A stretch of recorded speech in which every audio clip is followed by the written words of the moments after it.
Our story begins with those who tried to hoard supplies and hide away in residential villas. They were all wrong. Only he, having been reborn, knows the best place to survive. The fourth floor. Suddenly, he bolted upright in his seat, but the seatbelt jerked him back with a violent force. To be honest, it was quite a shock. He was gasping for air, his hand pressed firmly against the car horn. His other hand instinctively flew to cover his neck. The sharp pain of the seatbelt tightening against him was still there. It continued to gnaw at his nerves, but deep down, he knew it wasn't just the belt. It was something far more painful, the memory of a zombie. The sensation of that zombie's bite had felt far too real to be a mere trick of the mind. How could it have been so vivid? He finally let go of the horn, and the silence returned. A dream couldn't possibly feel that real, could it? He checked the time, June 20th, 1:58 in the afternoon. He remembers it perfectly. In that vision, the zombie outbreak began on June 27th, and he had been bitten on the 25th. The 25th of September, to be precise. Everything that happened in those 3 months, from June 20th until the day he was bitten, remains etched into his memory. What kind of dream has a clear beginning, an end, and lasts for 3 whole months? But more importantly, he can recall every single detail with absolute clarity. He looked up and saw the construction site of the industrial warehouse he was remodeling. The heat was becoming truly unbearable. If what he just experienced wasn't a dream, then in exactly 5 minutes, his client, who never calls him, would ring to say the payment for the construction work had finally been authorized. He would also ask to switch to the night shift to avoid this sweltering heat. So now, all Alex had to do was wait 5 minutes in total silence. To confirm it, we can imagine those were the longest 5 minutes of his life. Even the powerful air conditioning of his heavy-duty truck seemed to have completely given up on him in that moment. Thick beads of sweat began to pour from his hair and skin. The shirt he was wearing already felt completely soaked through. Deep down, he was certain that if the seat ventilation hadn't stayed on, he might have actually lost his composure entirely. When the clock hit 2:03 p.m., he felt as if a massive weight had finally been lifted from his shoulders. He told himself it was over. No more scaring himself for no reason. He wiped away the sweat and grabbed his phone to distract himself with some videos. Suddenly, the phone screen lit up in his hand. It was a call from the client. He answered it almost by pure instinct. He tried to stay calm and began to think about his next move. In any case, his absolute priority now was simply to survive. And since he had already lived through a trial version, even if only briefly, he had already learned quite a lot. The most crucial part was that his memories of those 3 months were extraordinarily vivid. Without a doubt, they would serve as an essential guide. For his survival, he started the car and headed straight home.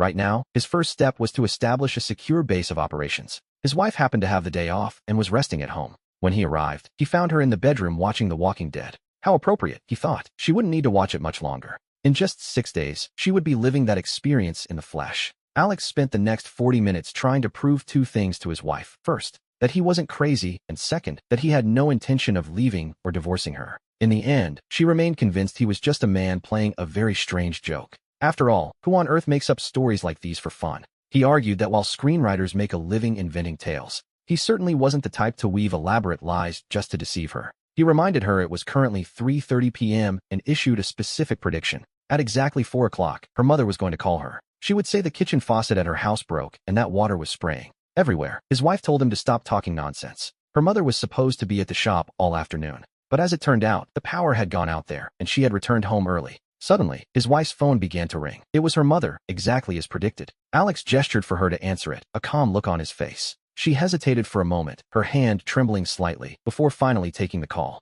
And just to be sure there were no secrets, he reached over and activated the speakerphone. Her mother explained she was already home, and we see his wife's eyes widen in shock. She invited her and Alex to come over for dinner that evening. Utterly confused and perhaps a little frightened, his wife slowly hung up the phone. She stared at him, her mind racing as she tried to process what was happening. She asked him how on earth he could have known the power would go out at the shop. He told her not to worry if she still didn't believe him. There was more to come. He predicted that in another 30 minutes, her mother would call her once again. This time, the call would be to confirm that the kitchen faucet had indeed burst. Without any rush, Alex opened his laptop and logged onto a local forum. He began searching for contingency plans and survival posts to see what he could learn. Meanwhile, his wife sat there in a state of restless anxiety, waiting for the phone to ring. The clock ticked forward, and it was finally just past 4 in the afternoon. Right on cue, the call from her mother arrived with terrifying punctuality. His wife answered, and after hanging up, she stared at him and admitted he was right. She accepted that everything he said was true, even if he chose to call it a dream. She then asked the one question that truly mattered. What happened to her parents and sister? He had to tell her the truth. Her mother had died in a mahjong parlor the very day the world fell apart. As for her sister, she had been left behind on the 14th day of the collapse. Her parents had managed to hold out at home for a long time, relatively speaking. They lasted until day 55, which led her to ask the obvious question, what about her? He explained that she stayed hidden while he went out for food and was bitten, a grim memory, indeed. But this time, he was determined to ensure the entire family remained safe and sound. Upon arriving at his mother-in-law's house, he immediately set to work replacing the water valve. He also took a moment to talk with his in-laws, who had only just arrived home themselves. Now, we see them begin the daunting task of planning how to survive the coming apocalypse. His wife suggested that the safest place would obviously be their bank's vault. She noted it was incredibly sturdy, reinforced with 6 thick steel plates. She believed no one could get in, but her imagination was clearly wandering to impractical places. Alex couldn't help but chuckle, pointing out that a vault is useless if it's only good for being strong. It lacked even basic water. If they hid there, they would run out of resources almost instantly. What Alex was trying to explain was that this crisis wouldn't even be over by the end of September. He asked her how many supplies she honestly thought they could cram into such a small space. To make matters worse, he added that by the 10th day, both water and electricity would be cut off. In a sealed vault like that, they wouldn't even have enough air to breathe for long. His mother-in-law interrupted the tension, bringing a plate of fruit from the kitchen for everyone to eat. She looked at Alex, sensing that he spoke as if he had already lived through all of this before. She asked him to tell them what to do. Alex knew he now had to use all of his mental capacity to plan for his family's survival in just 1 week. Surviving the apocalypse, as we know, depends entirely on perfect timing, the right location, and the cooperation of those around you. At this very moment, time was clearly on his side. He had 7 more days than everyone else to prepare, though he had already wasted half a day. As for the location, he spent half an hour that afternoon reviewing over 100 articles about apocalyptic survival on various online forums. Almost everyone followed the same basic idea: lock yourself at home and scrape by however possible. And thinking about it carefully, that actually made quite a bit of sense. Most city dwellers are, to be honest, a bit soft and barely know where their food comes from. Perhaps some of them are capable of running a half marathon. Others might be able to perform squats with 60 kilos of weight. But when faced with the complex requirements of surviving the end of the world, they all have massive weaknesses and almost no practical strengths. Furthermore, they simply don't have the guts to go out and make a living for themselves. So, naturally, their only real option is to lock the doors and hope for the best. This strategy of hunkering down has 2 main components to consider, namely, fortifying the position and surviving on meager rations. On the internet, the idea of fortifying a home is divided into 2 main schools of thought. There is the high-rise apartment approach and the independent villa strategy. The villa school of thought is further divided into those in gated communities and those located out in the open countryside. But of course, in the end, it doesn't really matter which one you choose, as they all suffer from the inherent problems of a typical residence. A home is just a home, after all, and that brings us to disadvantage number 1. Space is tight, and the number of people who can live there is strictly limited. An apartment rarely exceeds 300 square meters, and a villa usually stops at 500. In the long run, only 3 to 5 people can realistically survive there. The need for supplies and the space to store them are inversely proportional. The more people you have, the less room there is for stockpiling essentials, making life increasingly difficult. In one particular article Alex found, they even described an incredible scenario where a family of 7 lived in a 140 square meter house, hunkered down without leaving for 2 whole years.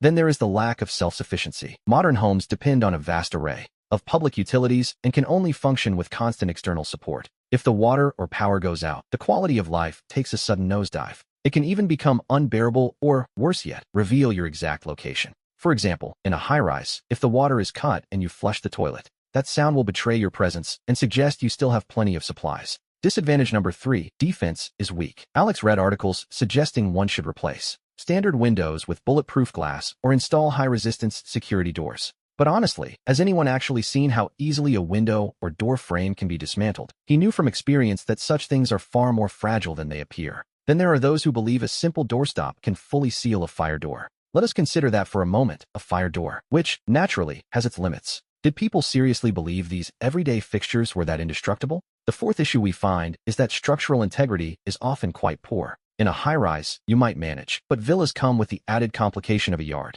What is the plan then? To cover the entire space with a glass roof? If not, what happens when the zombies inevitably hop right over the fence? And would that glass roof actually hold the weight of zombies falling from above? Could it truly withstand a determined attack from someone with bad intentions? 5th on our list, the storage capacity is simply abysmal. And it isn't just a matter of having the physical space to put things. One also needs the proper facilities and access to actually transport those goods. He saw that one author had purchased 300 bags of rice and 300 of flour. Now, imagine moving all that weight. How wide is the average front door really? Can a vehicle even fit through there? How much weight can the elevator actually support? Could you fit a pallet inside? And more importantly, would the floor even hold up? How much weight can it actually support? How high can you realistically stack it all? If you truly have the strength to carry 300 sacks of rice, why stay there? Shouldn't you be out there fighting zombies instead? Now let us look at point 6. The capacity to generate one's own power is often severely limited. To prepare for the inevitable blackouts, many people realize the importance of solar energy and water purification systems, which is a good start.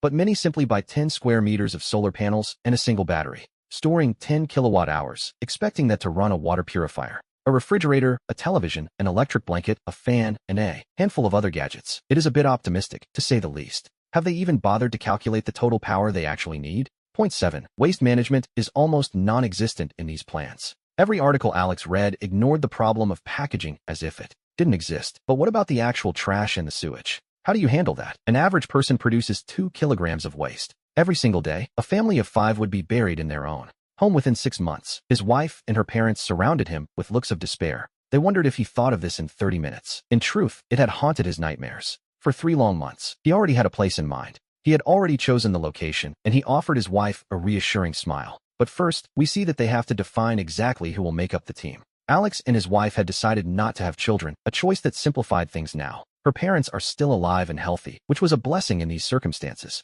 His father had already passed away, but his mother lives with them in their home. They also have a 3-year-old black Labrador, a loyal companion for the road ahead. His in-laws have a large orange cat, adding one more mouth to feed to the list. And finally, his wife has a younger sister who needs to be accounted for. She currently works as a resident doctor at the state provincial hospital in the neighboring region. So, our group consists of 5 people, 1 cat, and 1 dog. Quite a crowd. His father-in-law ran his own business years ago and is quite handy with his hands. He knows how to repair machinery, is a licensed electrician, and can even drive large trucks. Alex himself knows his way around carpentry, which would certainly come in handy. He is also skilled in masonry and welding, making him a versatile builder. If it comes down to building a simple shelter, he and his father-in-law can manage it. As long as the others lend a hand, he is certain they can raise the structure. First, he told his wife to call her sister and tell her to come back home. If she has a boyfriend, he should bring him along too. The more, the merrier. But where on earth did he think they were going to take refuge? That was the question. His name is Alex, and he is the owner of a small home remodeling company. And to be perfectly honest, he never would have imagined his career would lead to this. He never expected the work that put food on his table would one day become the very skill needed to save his life.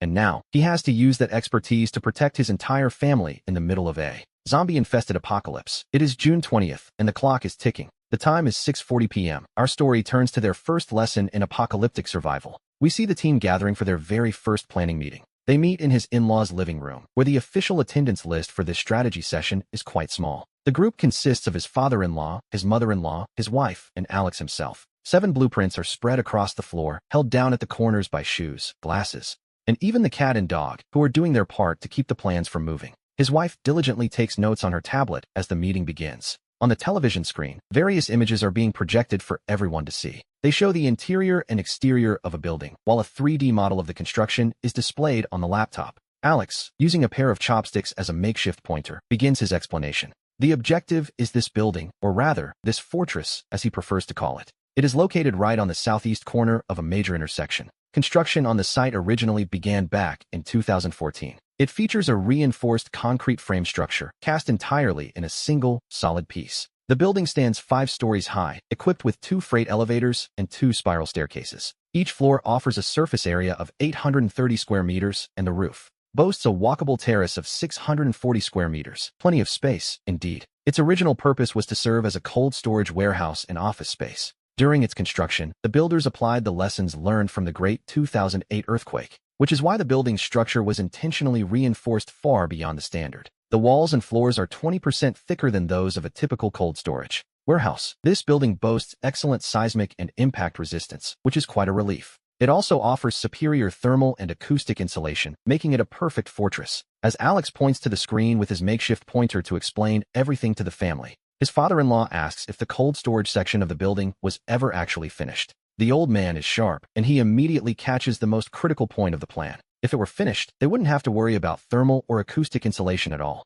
However, ventilation in a closed cold storage warehouse would be a serious problem, much like the issues faced in the vaults where the others are currently hiding. Furthermore, using fire inside such a sealed warehouse would be extremely dangerous. As it turns out, it isn't finished. In 2016, the main structure and the water and electrical installations were completed, but the building inspection took 2 years to be approved because, in reality, it was an illegal construction. Alex then offers to show the family some photos of the interior. He finds the corresponding photo and continues his explanation while pointing it out. In 2019, they began installing the warehouse insulation, a task that was never quite completed. They used a 50mm base of cement mortar, which provides a very solid foundation. Next, we see a 50mm layer of expanded panel insulation and a complex structure. This structure is composed of a 200mm sandwich-type insulation layer and another layer. This final layer consists of 30mm of fireproof cotton, which is quite reassuring. The cooling system ducts are tucked safely inside that sandwich-type insulation layer. The cold storage chamber is approximately 90% complete, which is nearly perfect. But just as they were about to install the ammonia cooling equipment, the pandemic hit. The company went bankrupt and the work simply stopped. A stroke of bad luck, really. So, the place is essentially a white elephant, grand, but currently useless. His mother-in-law points out it has no water or power while grabbing little Danny. The boy was trying to escape, but she pulls him back into a tight hug. But that isn't the whole story. Last year, a new energy forklift company arrived. Attracted by the local government, they took a keen interest in the building's insulation. The president of the company, a man named David, saw the potential immediately. David began making plans to revitalize the entire facility for his own needs. He looked at the reinforced walls and saw a fortress ready for his business. David knew that with a little work, the building could be functional again. He started investing in the necessary upgrades to bring the warehouse back to life. It was a bold move, but David was never one to shy away from a challenge. Slowly but surely, the abandoned project began to transform under his careful direction. And so, the stage was set for the fortress that Alex is now describing. Alex continues his explanation, though the reality of the situation is starting to set in. The setup isn't quite as ideal as it sounds, especially with the weather becoming increasingly extreme and unpredictable. He estimates that if they can even reach 20% of that capacity, they should consider themselves very lucky indeed. He extends his hands, wondering aloud just how much energy that 20% actually represents. It turns out to be 60 megawatts, but after accounting for transmission losses and the natural degradation of the panels, they are looking at approximately 40,000 kilowatt hours. He considers this for a moment. Even if they apply another 70% discount to be safe, they are still left with 12,000 kilowatt hours to work with. His father-in-law, Arthur, calculates that 30 kilowatt hours a day would be more than enough. So, their only real hurdle is storage, but that shouldn't be too difficult to manage. We see that there is a small showroom located right in front of the building.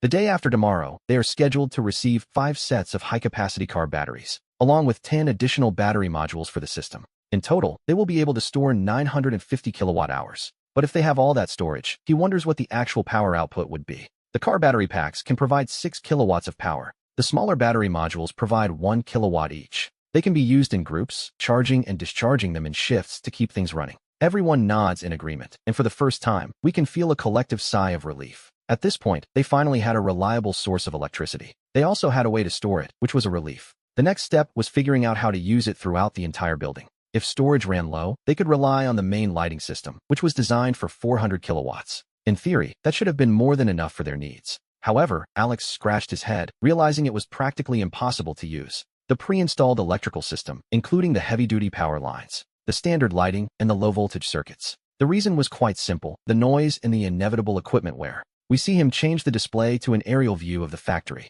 The fortress's transformer, following national regulations, is located in an open area near the perimeter fence, right next to the electrical control room. Furthermore, since this is an industrial warehouse, all the lamps are high power and explosion-proof. They provide a massive amount of light, certainly, but they also consume a staggering amount of electricity. To make matters worse, these lamps have their own cooling systems, meaning the current electrical setup would create constant noise from the transformer. Using the existing system would mean dealing with humming transformers, loud lamps, and rapid mechanical wear. And in this world, noise is an invitation for zombies and desperate strangers alike. And if the equipment breaks down, they simply don't have the capacity to repair it. His father-in-law, Mike, paused for a moment to think before speaking up. He suggested that since they had enough capacity to generate and store power, they might as well build their own independent electrical system from scratch. The plan was to generate power with solar panels, run it through a charger, and then straight into the high-capacity blade battery packs from the cars. From there, they could use the 6-kilowatt external discharge from the battery packs to provide electricity. Alex noted they would need to find automatic timer switches to ensure all the battery packs were being used in a balanced, efficient way. Alex added this detail quickly, and Mike nodded in agreement. His wife, Sophie, gave him a small signal to show she had already noted it down. It was a solid plan. They currently had 5 full sets of batteries to work with. They decided on a combination of 2 pairs, leaving one set as a backup. As long as they monitored the simultaneous consumption so it didn't exceed 10 kilowatts, the power supply would remain safe and perfectly stable. With that settled, the electricity problem was finally off the list. Next on the agenda was water, a problem that had to be divided into 3 parts: collection, storage, and drainage. A simple enough list, in theory. They started by focusing on the first 2, collection and storage. We should remember that water and power were cut off just 10 days after the outbreak. As Alex explained the project, he felt completely in his element, like a fish in water. 13 days passed from the moment the water was cut off until the heavy rains finally began. After 7 days of intense rainfall, they were faced with a grueling period of 46 days, without a single drop of rain. In other words, they needed to store water for at least 60 days. Considering the family's current consumption, they would need a staggering 43 tons of water. It was an incredibly high figure, not to mention the sheer physical size required for a 40-ton tank. To be honest, the floor likely wasn't built to handle that kind of weight. It wouldn't hold up, would it? So, they had to do everything possible to save water and use it in stages. And, of course, they would have to recycle every drop. Mike suggested that Sophie and her mother should spend the night thinking it over. They needed to find practical ways to save water during their daily routines. His father-in-law gave the final order, and Sophie nodded in quiet, dutiful agreement. Alex knew that if he had been the one to ask, she probably would have just ignored him. Inside the building, we see there are 2 5-ton tanks already in place. They used to provide plenty of purified water for the facility's production needs. The purification equipment had more than enough capacity, but it was located on the first floor. Alex planned to remove some parts and hide them in the cold storage area, so it would look like the purification system was broken. He took a sip of water, satisfied with the deception. A few days earlier, he had discovered a well in the garden on the south side of the building. It was a pumping well, and fortunately, it already had the necessary piping installed. The water outlet is cleverly hidden inside the well, with a discharge point located on the second floor. By installing a small 50-meter pump, we can easily draw the water out. The previous company likely wanted to use groundwater in secret to cool their equipment. Alex managed to get the test blueprints and carefully marked the location of every pipe. He planned to completely seal off the pipe shaft on the first and second floors and extend the piping all the way up to the 4th floor. For their drinking supply, they would use purified water, requiring a separate filtration system. He also needed to install ultraviolet disinfection lamps in both water tanks to ensure the water could be sterilized at any given moment. Finally, we come to the matter of waste disposal. To be honest, this was a truly massive problem to solve. A single person produces about 2 kilograms of waste every day. It was a reality that simply couldn't be ignored, no matter how unpleasant. Solid and liquid waste had to be kept entirely separate from the domestic gray water. For personal needs, they would use a portable camping toilet equipped with biodegradable liquid. They would double the number of blackwater tanks and empty them all at once, but only when it was finally safe to do so. The sewage pipe would only be used within the sealed shaft, utilizing a pipe from the shaft on the opposite side to keep everything dry. He gave the dog a gentle nudge to move it, as its rear was right over the pipe shaft. Domestic gray water is divided into 2 categories, as some of it contains oils. This will be collected in a tank where the oil is filtered out using a separator. The waste is gathered in a specific tank for collection, while the remaining water is processed together. On rainy days, we see them secretly discharging the excess into the municipal drainage system. He tossed a biscuit to the little dog to keep it quiet and calm. The key to waste disposal is maintaining absolute stealth and silence throughout the entire process. In addition to saving as much water as possible, this, combined with water recycling, would reduce the total amount of wastewater to an absolute minimum. And so, they would significantly reduce the risk of ever being discovered. His father-in-law, ever the cautious man, asked if the 2 drainage pipes were connected. They were not. Even the septic tank had been designed with 2 separate compartments. When sealing the wellhead, they realized it had to be filled with expanding foam. They had to find a way to prevent the sound of water from echoing inside. It seemed his father-in-law really did think of everything, which was quite impressive. He truly had to take his hat off to the man. Suddenly, the doorbell rang. His mother arrived, and we see her walking in with some desserts she had bought. His mother-in-law gave herself a light slap on the forehead in realization. With all the talking, she had completely forgotten that they hadn't eaten yet. She hurried to the kitchen, took the food out of the oven, and set the table. She called everyone over to eat, suggesting they continue their talk over a meal. His mother was utterly confused, wondering what on earth they were all plotting together. She noted they hadn't even found time to eat. His wife, Sarah, tried to explain the situation, but Mark stopped her immediately. It was nothing, he insisted. He mentioned that summer was almost here and suggested they should all go on a vacation together. It was a wonderful idea, or so it seemed at the moment. Pick a place with your parents, he said. He told her to listen closely to their opinions while making the plans. They hadn't decided on a destination yet, but he told her not to worry about a thing. He promised to handle everything himself. Then, his mother turned to Sarah with a question. She suggested inviting Sarah's sister along so she could join the family trip as well. Sarah agreed naturally. His mother, seeing that the food was finally served, felt her work was done. She said a quick goodbye to his mother-in-law and headed off to her Zumba class. Sarah remained behind, looking quite confused by the sudden change in topic. She asked him why he hadn't just told his mother the truth about their secret preparations. He reminded her that his mother had been a dedicated public servant for 50 years. Some things were better left unsaid. He sat down, picked up a roll, and began to eat as if nothing were wrong. Suddenly, the phone resting on the sofa began to ring, breaking the silence. It was a message. Sarah practically jumped over to the sofa to pick it up. She teased him, asking who could possibly be sending him a message at this hour. He held his roll and let out a small, nervous sound. To be honest, he wasn't expecting an audience. She jokingly asked if he was afraid she might see a secret message from a little friend. Mark popped a piece of bacon into his mouth and took a satisfying bite. The savory juices from the meat burst forth instantly.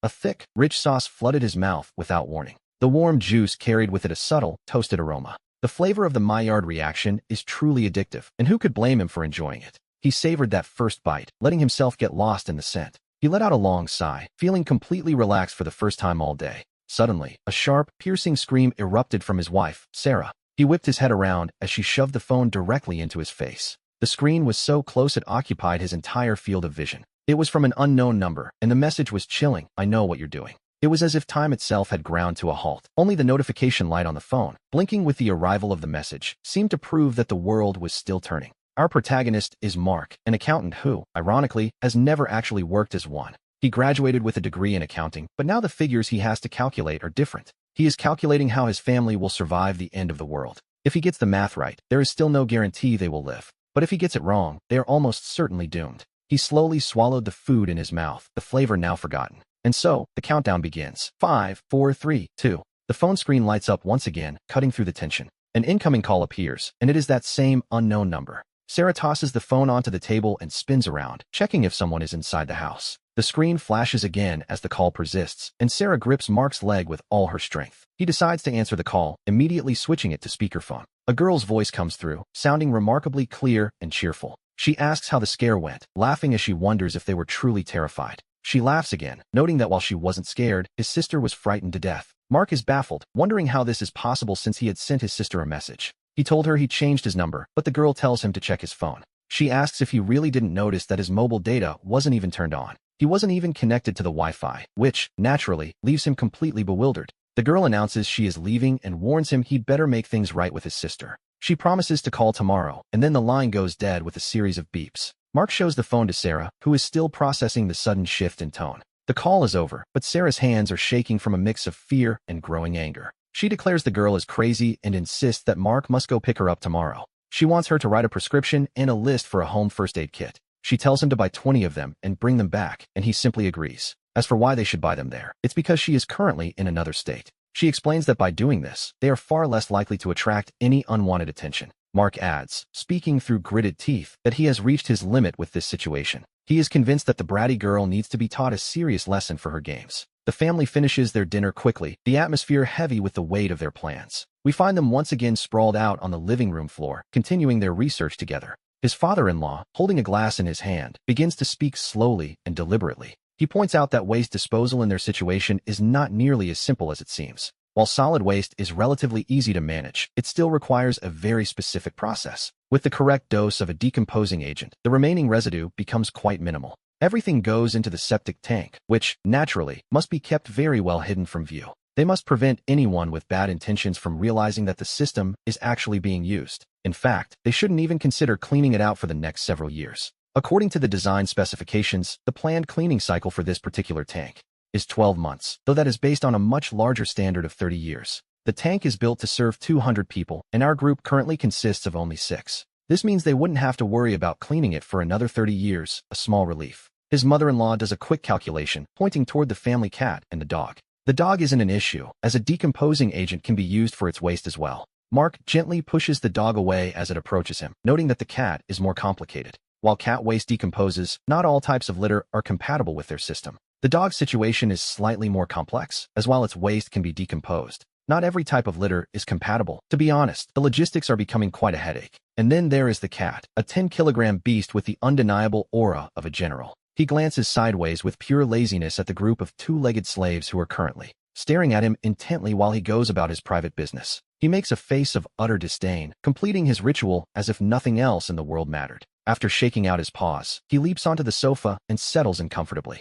His mother-in-law suggests in a low voice that if they can find biodegradable litter, they should take Juso with them. Mark takes a long look at Juso, who seems entirely unconcerned with the conversation. There he is, happily licking his paws without even bothering to glance in Mark's direction. Mark turns away and grits his teeth, deciding it is time to contact his friends for help. He needs to see if they can track down the specific cat litter required for their system. If they find it, the cat comes along. If not, the plan changes. The only other option would be to leave him at home with plenty of food and water. He would simply have to manage on his own, a harsh reality, to be sure. Just as he finishes saying that, he feels a sharp gaze coming from the sofa. He jumps slightly and turns around to find Juso watching him intently. The cat simply continues licking his paws, looking perfectly calm and perhaps a bit judgmental. After addressing the issue of wastewater, we move on to the next critical point. The conversation shifts toward the difficult task of solid waste disposal. This is a problem for which Mark has yet to find a solution, even after scouring nearly 100 articles and endless forum threads. The issue is that most people, when reading these survival guides, love to stockpile pre-packaged meals, snacks, and bottled water.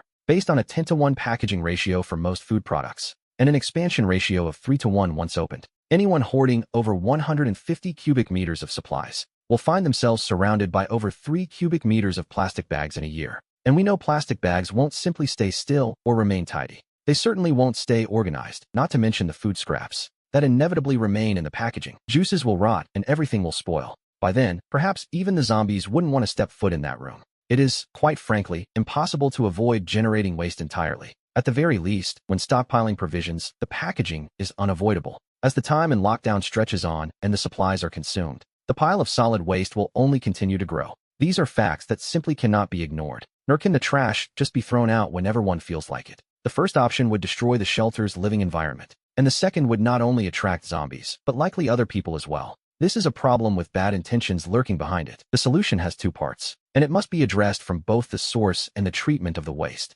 Mark shook the Coca-Cola in his hand so everyone could see it clearly. Regarding the packaging of the supplies we store, we must avoid certain things at all costs, specifically items like bottles, cans, and heavy barrels. That is to say, packaging with fixed volumes made of glass, metal, or ceramic. So, does this mean he's giving up on Coca-Cola? Not quite. For that, one simply needs to have some 2.5-liter steel cylinders of carbon dioxide ready and waiting. You combine that with cola syrup, and just like that, you have fresh soda. Plus, they can serve as emergency fire extinguishers or even weapons. Quite versatile, really. Furthermore, producing carbon dioxide with baking soda is a massive benefit. Using baking soda and citric acid is a remarkably simple process. It's no challenge at all for an accountant with a food specialty like Mark. Now, for the waste treatment, we see that he's going to need 2 small machines. Let's take a look at the image he's showing us. The one on the left is a small, low-speed, vertical, single-shaft shredder. Its dimensions are 60 centimeters by 46 centimeters by 122 centimeters. The size of what it can shred shouldn't exceed 40 centimeters. It can shred paper, plastic, thin-walled metals, and even textiles with ease.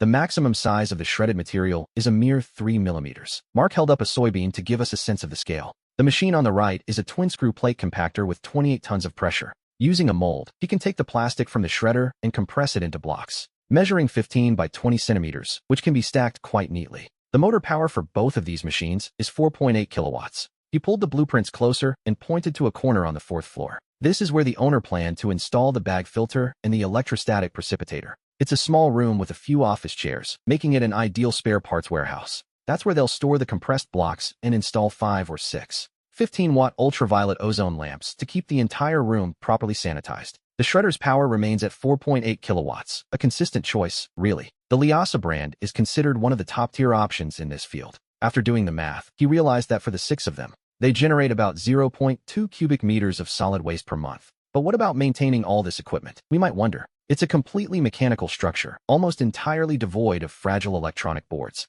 And it doesn't have any parts that are prone to wearing out quickly. They are pure metallic materials, built for heavy-duty use and nothing less. The threaded rods are standard, and the specialized parts are just solid pieces of metal that are almost impossible to break. Therefore, having a good stock of motors is the real priority. Fortunately, Mark's father-in-law is quite the expert when it comes to mechanics. He made sure to set aside 4 sets of seals and various hardware. The motors for both machines are interchangeable, which is a clever bit of planning. They even serve as backups for the motor on the Yangqing pump. In addition, he decided they should keep 2 more spare motors on hand, just in case. One might wonder if all that metal clanking together would create a deafening noise. Not really, as he specifically chose low-speed equipment for this very reason. While they take longer to finish the job, they operate much more quietly. The operating noise sits at about 70 or 80 decibels, perfectly manageable. His father-in-law is very satisfied, so they decide to build a small shed. Out of plywood, they'll add some acoustic insulation and the job will be done. Finally, we come to the matter of waste disposal. This part of the plan is, relatively speaking, the simplest of all. In the building, the third and fifth floors were originally designed for storage. They were completely finished cold rooms, ready for use. The cold room on the fourth floor, however, was missing one corner to be fully complete. Now, that specific spot is where the dust collection equipment is located, housing both the bag filter and the electrostatic precipitator. The third, fourth, and fifth floors have ducts that can be connected right here. And on the inside, they are fitted with panels to dampen the noise. Ventilation and soundproofing are no longer a concern for the entire dust collection system. The section facing the exterior is the electrostatic precipitation tunnel. The tunnel features dozens of layers of metal mesh designed to trap every speck of dust. Although they call them meshes, they are actually more like grid plates. These are 5mm thick metal sheets, perforated with various sizes to allow the air to flow through. It would be nearly impossible to break through this grid, especially since the tunnel is barely 40 centimeters in diameter. One might wonder how Mark knows this place so well. His mother-in-law finally asked the question on everyone's mind. The answer was simple. This was his project. After the owner took over this abandoned cold room, he chose Mark's team, insisting they handle the entire job, including the workshop and offices.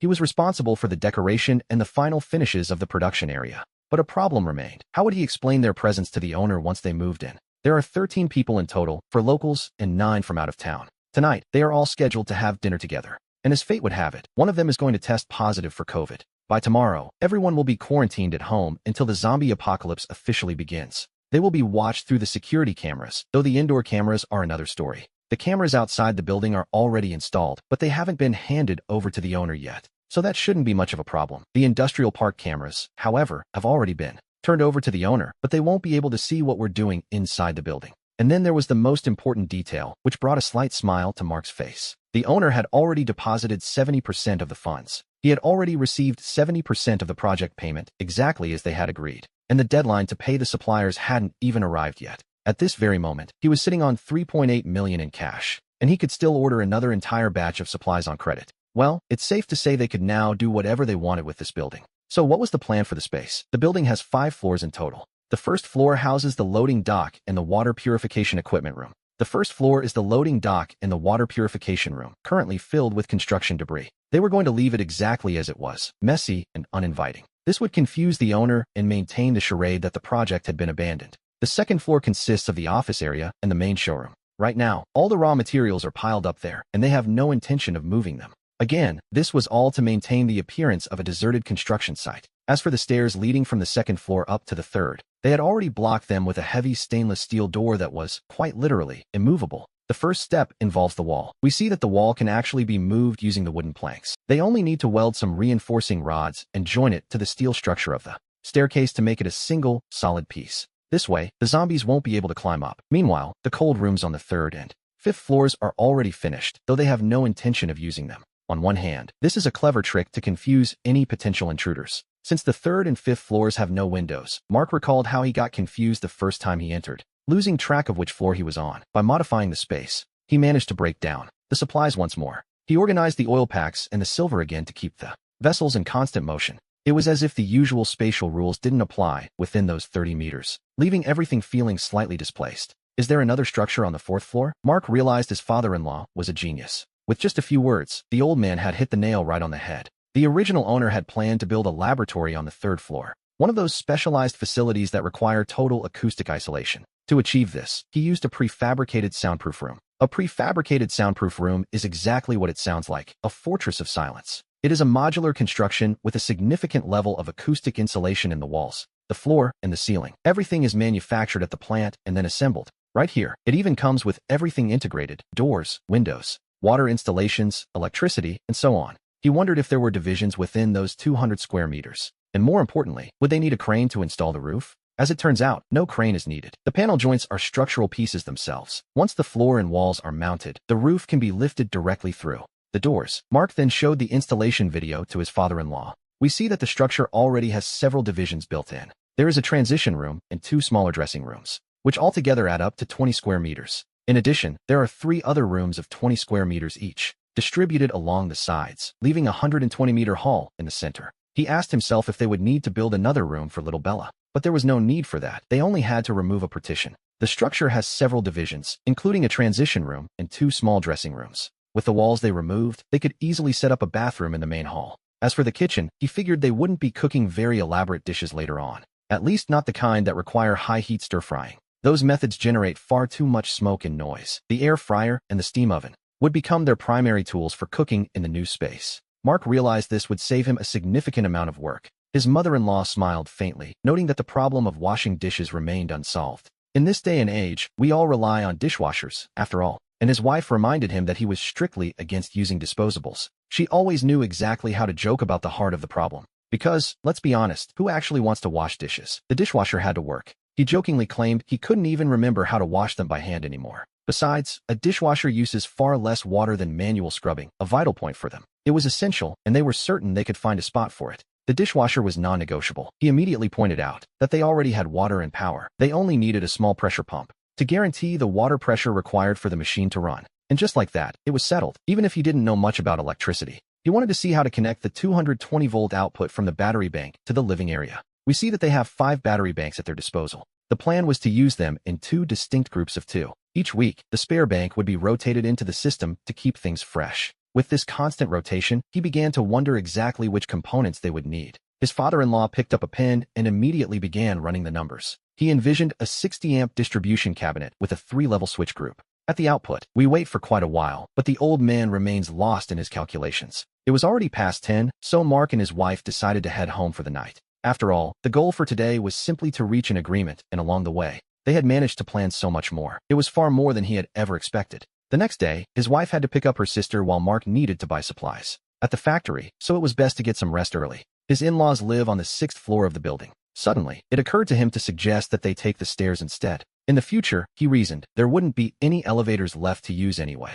And so, they began their long descent down the stairwell. In modern high-rises, we see that stairs are basically reserved for emergencies. Normally, aside from the cleaning and maintenance crews, almost no one uses them. Furthermore, the stairwell itself was tucked away in a dark corner. Hardly any light filtered in from outside, and the lamps were already quite old. They flickered incessantly. With that, the atmosphere quickly became perfect for a suspense movie. He tried to play a joke on his wife, but she completely ignored him. He scratched his nose, feeling a bit awkward, which, to be honest, was understandable. By the time they reached the 2nd floor, there wasn't a single window left. There was only a small ceiling lamp that flickered every now and then. To be honest, we see that they had never actually used these stairs before. The place looked identical to the cold, sterile stairwell of a meat locker. Mark couldn't help himself and tried to joke with his wife once again. But as he looked down, well, he was in for a surprise. He wondered just when their dog, Buster, had managed to slip out. He reached out to pick him up, and Buster hopped right into his arms. He told the dog he'd carry him to the 1st floor and then take the elevator back up. As they rounded the corner of the final flight of stairs, they saw the fire door.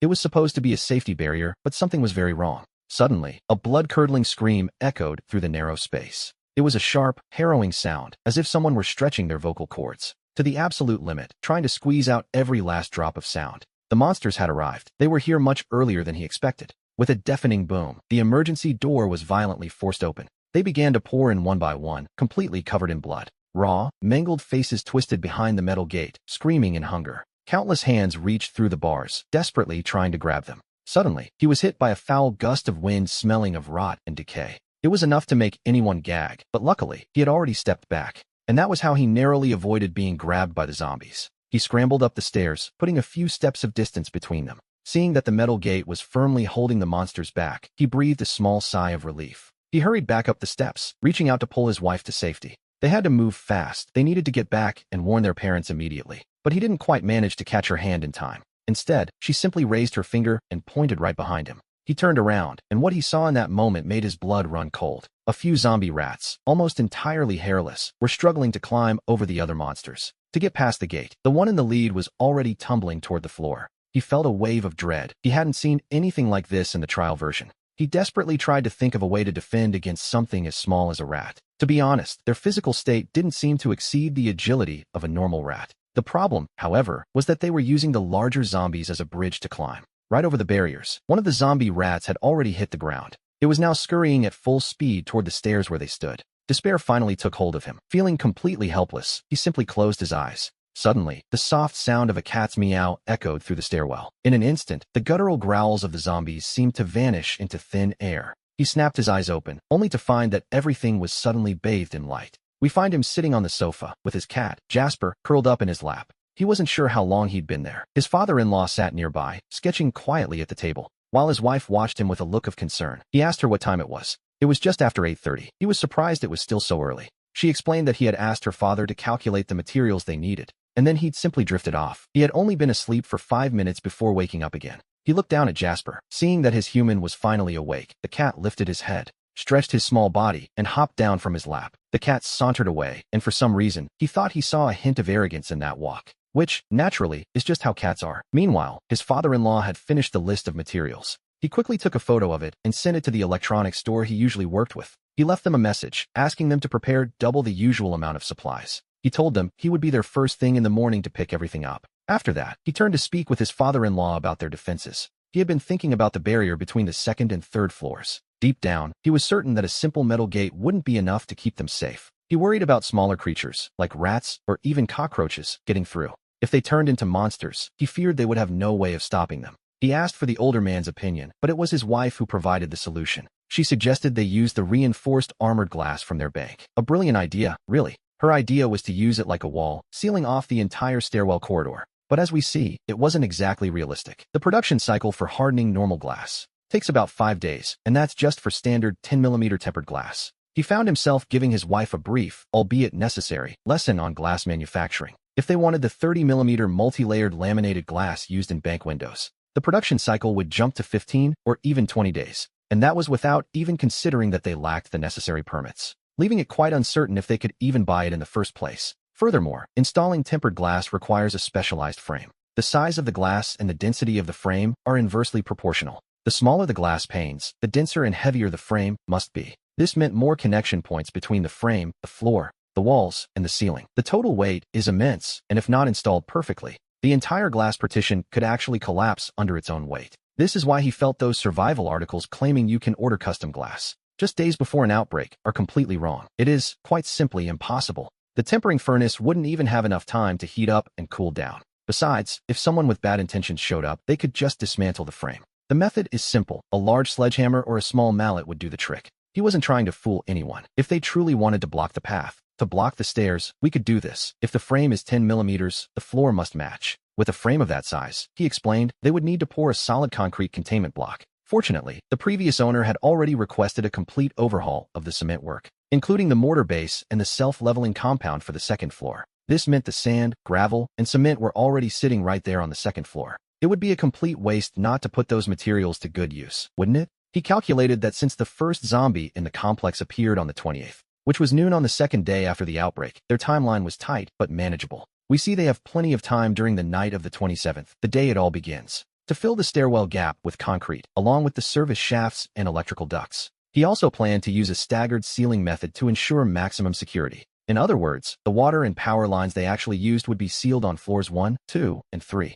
As for the 5th floor ducts that would remain unused, he decided to seal floors 3, 4, and 5. It was a meticulous plan, designed to leave absolutely no room for error. The elevator would also be dealt with, specifically on the 4th floor. They would install a kill switch on the elevator circuit so no one else could ever operate it. This would completely block any route from the other floors toward the 3rd, 4th, and 5th. He reminded himself to either destroy the elevator control panel or track down the manufacturer to purchase a specific spare part for their own future use. His father-in-law admitted he didn't understand a word, prompting a playful sigh at the silly boy. When people step into the elevator and see 5 buttons, who would ever suspect there are only 4 floors? The old man couldn't help but admire how clever the plan was. After doing some research, Alex discovered it was a locally manufactured elevator. He tracked down the local supplier's number and gave them a call immediately. He explained that there was one specific floor he wanted to keep restricted from the public. The person on the other end of the line was surprisingly understanding about the request. They assumed he was running a private club or a spa, which made sense to them. The supplier assured him that what he was asking for was actually quite simple. They already had a ready-made solution for exactly that kind of security situation. He could replace the floor button with a call button that required a specific action. The user would have to hold it down in a very particular way to activate it. Alternatively, they could program the other floor buttons to act as a secret passcode. Since this bypassed standard regulations, he would have to pick it up and install it himself. To be honest, this was even more perfect than he had originally imagined. Preferring that no strangers visit the site, he ordered 2 control panels without a second thought. He arranged to go and collect them personally the following day at noon. Finally, we see him turn his attention to the layout of the storage area. Unlike others who might simply stack cardboard boxes directly on the cold floor, He chose to use heavy-duty loading pallets. The primary advantage of storing supplies on pallets is that they remain organized and remarkably easy to transport. With this setup, the forklift can move the entire load of goods in a single trip. A standard plastic pallet measuring 1.5 by 1.2 meters is quite a sturdy thing. It can support a static load of up to 1 ton and can be stacked up to 1.6 meters high. That amounts to roughly 2.83 cubic meters of storage space per unit. Within the 400-meter storage area, he planned to use these 1.5 by 1.2 meter pallets. Since there was no need to leave room for large vehicles, he realized he could be efficient. The aisles could be reduced to just 1 meter wide to maximize every inch. By organizing the rows and leaving just enough room to maneuver, he could fit 180 pallets. If he used a quarter of the remaining warehouse space for a different purpose, he could use the second floorboards to build hydroponic growing boxes for a steady food supply. This way, we see he would always have fresh vegetables. Along the edge of the living area, he could install continuous shelving, totaling about 60 meters in length. Each 1.6 meter plastic pallet setup consists of 4 levels and stands 1.6 meters tall. It would be easy to reach his supplies while still storing a massive amount of inventory.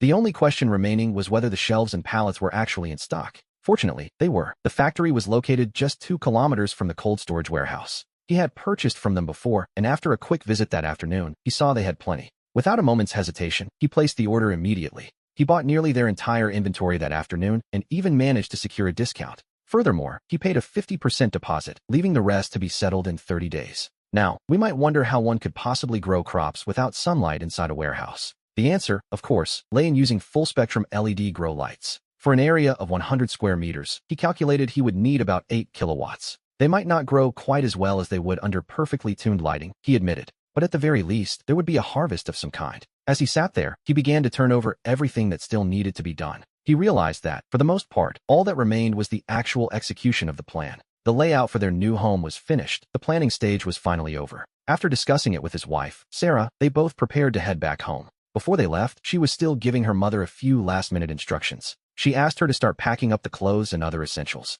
Meanwhile, he couldn't take his eyes off their dog, Buster. The dog, for his part, didn't seem to have a single care in the world. He was just lying there, completely relaxed with his paws crossed. Watching him, he gently reminded his mother-in-law to stay focused. He made sure she remembered to pack all of Buster's things as well. The plan was to take everything over to the new location all at once. At the mention of his name, Buster's tail began to wag with unmistakable joy. The next morning, the very first thing he did upon waking was check the news app. It was June 21st, around 6:30 in the morning, and the countdown had truly begun. We see the news breaking. A U.S. military F-35 fighter jet has crashed in Japan. The disaster occurred shortly after the pilot managed to eject from the aircraft. It fell directly onto the Manhwa nuclear plant, striking the reactor's containment dome. The impact caused immediate chaos, leaving a staggering number of victims in its wake. At the same time, the breach released an enormous and terrifying amount of radiation. Deep down, he suspected this very event was the catalyst for the zombie outbreak. By 6:32, the top trending topic on social media had shifted rapidly.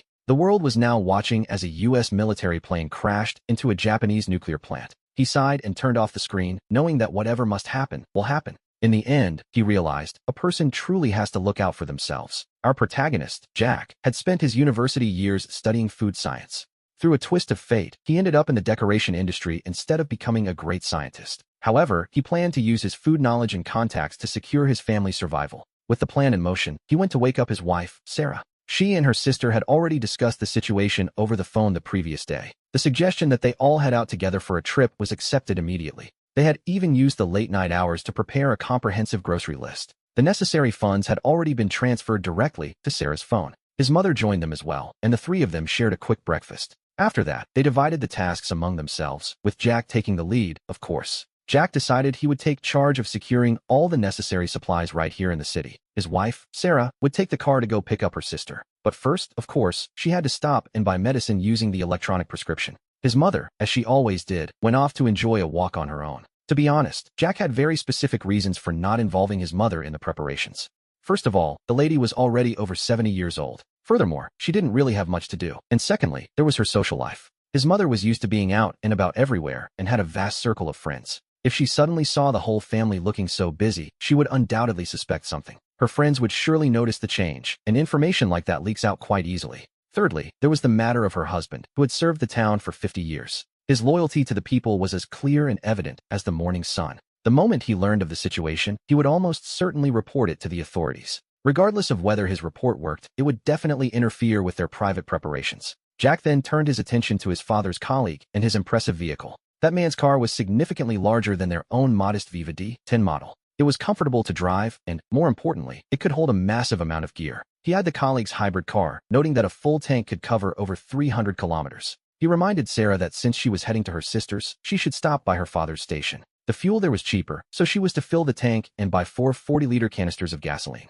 He told her to fill them up and hide them beneath everything else she bought. And while she was at it, she should grab whatever food she felt like eating. Because, as we know, there wouldn't be another chance later. Once he saw them off, Jack immediately began taking care of his own pressing business. First, he went to order the electrical materials and the control panel for the elevator. For the elevator panel, he chose a system requiring both a password and verification. He even added a combined method that required specific hardware authorization. The elevator technician watched him with a great deal of curiosity. Seeing Jack choose the most complex system, the man quietly asked for the address. He wondered why there was such a fuss. Jack just smiled and said it was for a friend, one of those guys who knows how to fight for real. He even asked the technician if he wanted to go take a look that night. The man turned pale with fright. After that, Jack headed over to the grain company. The moment he arrived at the grain company, he found himself surrounded by various grain samples. At the exact moment he stepped into the grain company's office, he encountered a large group of suppliers and their products. Wondered why there was so much commotion. Everyone seemed to be asking what the fuss was about. The moment he arrived at the grain company, he was met by a group of wholesalers. Jack wondered why there was such a massive commotion. The moment he arrived at the grain company's headquarters, he found himself surrounded by a vast array of grain samples. Again, he couldn't help but wonder why everyone was making such a fuss. As he navigated the crowd at the grain company, he realized he had come to the provincial capital for 2 very specific reasons. The first was to help out a friend who was in a bit of a tight spot, and he found himself standing before a massive 40-foot trailer. He had specifically asked to provide his friend with a 40-foot container full of supplies. This would allow him to transport all the goods directly to the cold storage facility. The second reason was to visit several food companies he had previously located. Some of them specialized in freeze-dried vegetables and soup bases, while others focused on prepared meals and preserves in flexible packaging. These flexible containers are essentially specialized bags made of plastic and aluminum. They offered clearance products like taro balls, tapioca pearls, mochi, dried tofu, iced jelly, milk tea powder, and a long list of other items. There were also manufacturers of various frozen meat products nearby. If everything went according to plan, this container with over 78 cubic meters of frozen products would be enough to feed Jack's entire family for 3 whole years. And the most important part was that the truck's refrigeration system was portable and could be plugged into any power source. He could dismantle it, move it to the storage area, build a shed around it, and just like that, he had his own cold storage room. The company warehouse was secure, equipped with a computer-controlled cooling facility. The company warehouse is, without a doubt, the ideal substitute for a standard refrigerator. Besides, we see that they have plenty of insulating material left over. That afternoon, he drove a container full of merchandise back to the site, returned to his company's warehouse, and parked the truck. His father-in-law had already arrived. The two of them went to the agency to replace a vehicle's engine. His father-in-law pointed to one side, where the grains and oil had finally arrived. The shells had arrived too. When he walked in, someone asked what all this was for. He told them that Jack had taken on a project for a village supermarket. The merchandise is arriving little by little, just as planned. The shop over there is already prepared, so there shouldn't be any problems. He had already moved the materials for the acoustic panel room to the 4th floor using the forklift, loading them into the elevator. He tested it, and to be honest, it works quite well. Now, it was just a matter of screwing the frame together for the final installation. Using the forklift to hold the panel, they align the holes and screw everything into place. And there we have it. He likely struggled to align those holes all by himself, didn't he? Ben returned later that afternoon, and with his help, they finally got the panel secured. It was surprisingly fast. They didn't linger. They simply dropped him off and headed home. After locking the warehouse gate, the two of them took a taxi to the high-speed rail station. They were going to pick up Jack's car. On the way, his father-in-law asked a pointed question. He noted that all of Jack's plans so far seemed focused entirely on hiding away. If the day comes when hiding is no longer an option, how exactly does he plan to escape? Jack sat in silence, watching the traffic light flicker as he considered the reality of the situation. He had already thought of that. Tomorrow, he planned to take the family van and his own SUV to the dealership for a full maintenance check to ensure they were ready for anything. Both vehicles were top-tier hybrid models, built for endurance and reliability. With a full tank and a maximum charge, they could cover over 1,200 kilometers without stopping. He also made sure the auxiliary fuel tank in the SUV would be topped off and ready. Earlier that day, he had asked Ben to bring an extra 160 liters of gasoline for the trip. With those reserves, their total range would extend to over 2,500 kilometers. The advanced hybrid system in these cars offers multiple driving modes for any situation. They provide great power, high speed, and incredible stability, even under heavy loads. Low fuel consumption is just one of the many advantages they would rely on. Jack's own vehicle has an impressive electric-only range of over 240 kilometers. His father-in-law's luxury van matches that, offering over 240 kilometers of silent electric travel. It is, quite frankly, ideal for moving through zombie-infested zones in total silence. But he wasn't stopping there. He planned to install explosion-proof, all-terrain tires on both of the vehicles. After the 27th, they would completely block off the stairs, and then they would begin welding protective mesh screens onto the cars. Under normal circumstances, the cars would remain parked on the first floor, tucked away in the most secluded corner of the loading bay. On the outside, we see they could simply erect a drywall to seal the entire area off. If something were to happen, they would only need to drive right through the drywall and be on their way. But how would they even get to the car when the time comes to escape? There could be zombies or desperate people waiting just outside. When the warehouse was originally built, the owners had included escape routes for safety. However, it was nothing more than a pole, the kind you hug and slide down. The previous owner, wanting things to look professional, had asked Jack to cover the pole up. Now, he realized he only needed to place enough cushioning material at the bottom. Even though they hadn't practiced the maneuver yet, he felt they could certainly manage it. But then he caught himself. No, they couldn't afford to just hope for the best. Once they moved in, he decided that everyone would have to practice until it was second nature. After picking up the car, our duo took a detour to the agricultural machinery market. The agricultural drones from DJI have plenty of power and a long flight time, but they are quite expensive. To be honest, he had no intention of buying one. Instead, he rented one using credit and scheduled a series of formal procedures. Upon arrival, he requested a meeting with the pilot and agreed to collect the drone on the 27th. The pilot was scheduled to meet with him later that same afternoon. Deep down, he hoped the man would show up. He wouldn't mind bringing him along to survive. We see them check the time. It was already 8 o'clock. They decided not to head home, grabbing a quick bite on the street before returning to the warehouse. He switched on all 8 groups of the 64 explosion-proof ceiling lights. After that, he closed the door and stayed there, exhausted, stepping outside for just a moment. The sound wasn't loud, but one couldn't exactly say there was no noise at all. For the next half hour, they conducted repeated tests to check the levels. They confirmed that if they only turned on one group, the sound became almost imperceptible. In that case, he realized he needed to install switches to change from groups of 8 to groups of 2. No sooner said than done. While taking a switch apart, he discovered that the light control wasn't in a series, but used a bridge with the neutral wire in parallel. That made things much easier. He disconnected the neutral wire, leaving only 2 lights active on the circuit. And indeed, for a moment, there was absolute silence. One didn't even have to leave the room for the sound to vanish completely. It took him about half an hour to change all the light groups so that each switch controlled only 2 bulbs, finally finishing the entire installation. He made sure to leave some extra cable to install another switch later on. We see him consider the living room, since the lack of internet in the bedroom meant there was no way for him to manage the server from there. He had even toyed with the idea of installing smart switches, a nice touch, surely. After that, he took a look at the prefabricated house his father-in-law had assembled. Everything seemed in order, so they each hopped onto a forklift and continued with the work. By 11:30, the prefab house was finally ready. On the following day, they planned to use structural adhesive and glass silicone. This would seal the joints properly, leaving the interior work for after the 27th.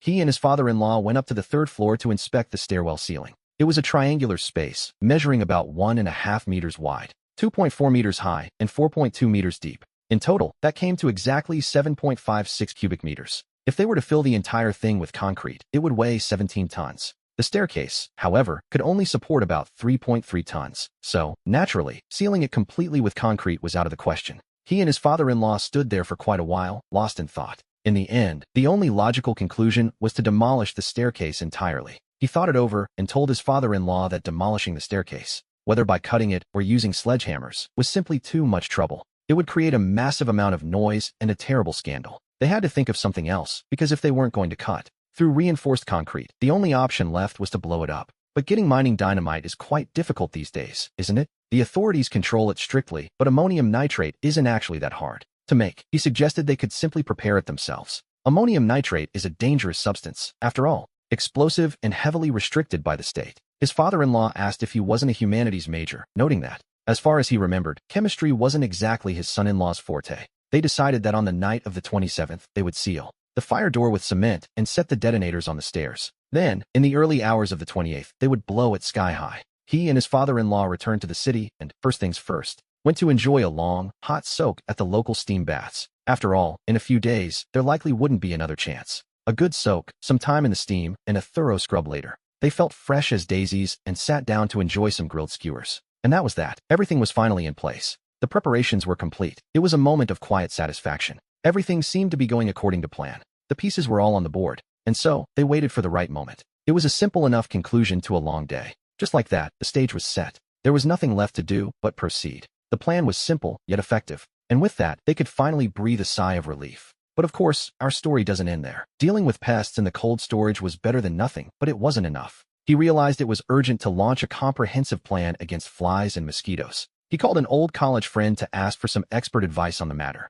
They discussed designing systems for pest control, heat, and insects in large buildings. His friend sent over his location and invited him to come visit his factory. He checked the time and realized the schedule worked out perfectly. Besides, the place wasn't far from his house at all. It was a good chance to see him in person, so he stopped by his in-laws' house to pick up his car. He also planned to pick up his wife so they could go together. By the time they reached the factory, there were actually 3 of them in the car. His sister-in-law had tagged along like glue. As it turned out, our friend's factory was a chocolate factory. They produced pure chocolate, handling the entire fermentation process themselves. Roasting, grinding, tempering, and packaging. The whole process happens right there.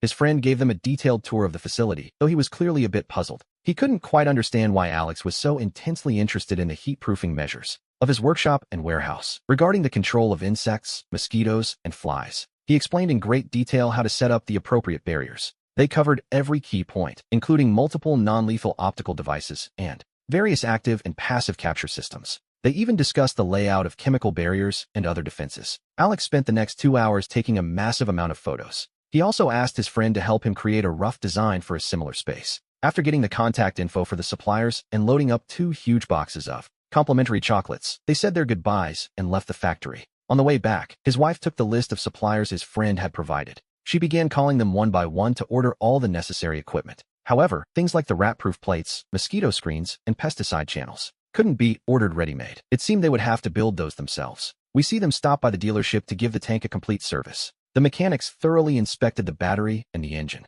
Later, Alex took the car to a friend's shop to swap the tires for run flats. They also applied a dark tint to all the windows, and they added a matte black wrap. By the time they finished the whole wrapping process, it was already noon. The 3 of them went out for Japanese food. After all, they wouldn't be able to eat raw fish for a very long time. On the way to the cold storage, Alex started thinking and called one of his suppliers. He ordered 2 stainless steel cages on wheels, sized specifically for the SUV and the van, respectively. These would cover the cars completely, maintaining a distance of 30 centimeters from the bodywork. The cage design was based on the slat armor used on tanks. They were welded with stainless steel angles, measuring 5 by 5 centimeters and 3 millimeters thick. Once the cages arrived, he planned to weld on some stainless steel plates to give them a shutter-like shape. Finally, he would weld the cage directly to the roof rack. As long as the cage's own wheels touched the ground, the chassis wouldn't have to support excessive weight. Although the battery range would certainly decrease, the defense would increase considerably, even helping them smash through plaster walls, or even plow through entire hordes of zombies. Upon arriving at the cold storage warehouse,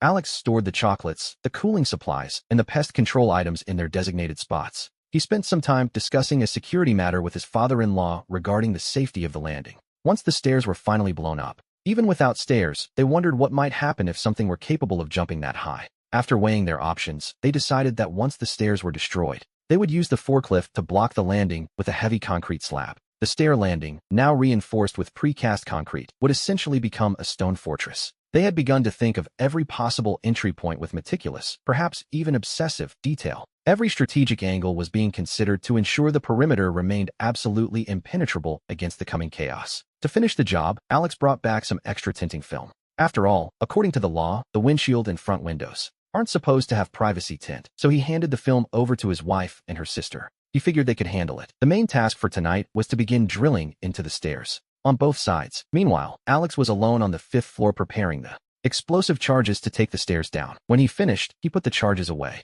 with extreme care. All that remained was to handle the detonators, and his work would be done. He took a moment to stretch before stepping into the elevator. And here we see that his father-in-law has already replaced the elevator's control panel. Now, without the proper passcode, no one can reach the 4th floor, which is exactly how he wanted it. At noon, we see Alex receiving a call from the factory to let him know his cages were finally ready. He had to move quickly, as he still needed to get the ones he bought this morning into the cold storage. He switched to a truck to head out and pick up the new batch of cages. While at the factory, he noticed they also had razor wire available. He decided to grab some wire mesh and seamless steel pipes as well. You can never be too prepared. After that, he stopped by a hardware store and purchased 5,000 impact nails. These items are typically used for installing ceiling structures, but they can be quite effective with a small modification. Back at the cold storage, His father-in-law and the rest of the family had also returned from their errands. They had spent the day buying bedding, towels, bath linens, and plenty of toilet paper. They also stocked up on feminine hygiene products and personal toiletries, along with cleaning supplies and other various household essentials. Their vehicle was packed to the very ceiling with supplies. While the women began sorting and storing everything, Alex and his father-in-law grabbed the welding torches. They immediately set to work welding steel plates onto the iron cages. They worked until 9 in the evening, by which time the project was nearly finished. They reinforced the outer walls of the cages with strips of stainless steel, leaving a gap of exactly 5 centimeters between each one. This design serves as a solid defense while still allowing them to maintain a clear view of the outside. Finally, the exterior was wrapped in razor wire, blades facing out. The entrance is located at the very top, positioned directly beneath the skylight. Once a person climbs inside, they simply pull the lid shut to secure themselves. For stainless steel bolts will drop into place by gravity, locking the lid tight. It is, for all intents and purposes, absolutely impossible to open from the outside. The body of the cage sits on 12 swivel wheels equipped with elastic connections. This not only improves mobility, but also helps distribute the cage's significant weight. And with a touch of grim style, Alex painted both cages in a matte black finish.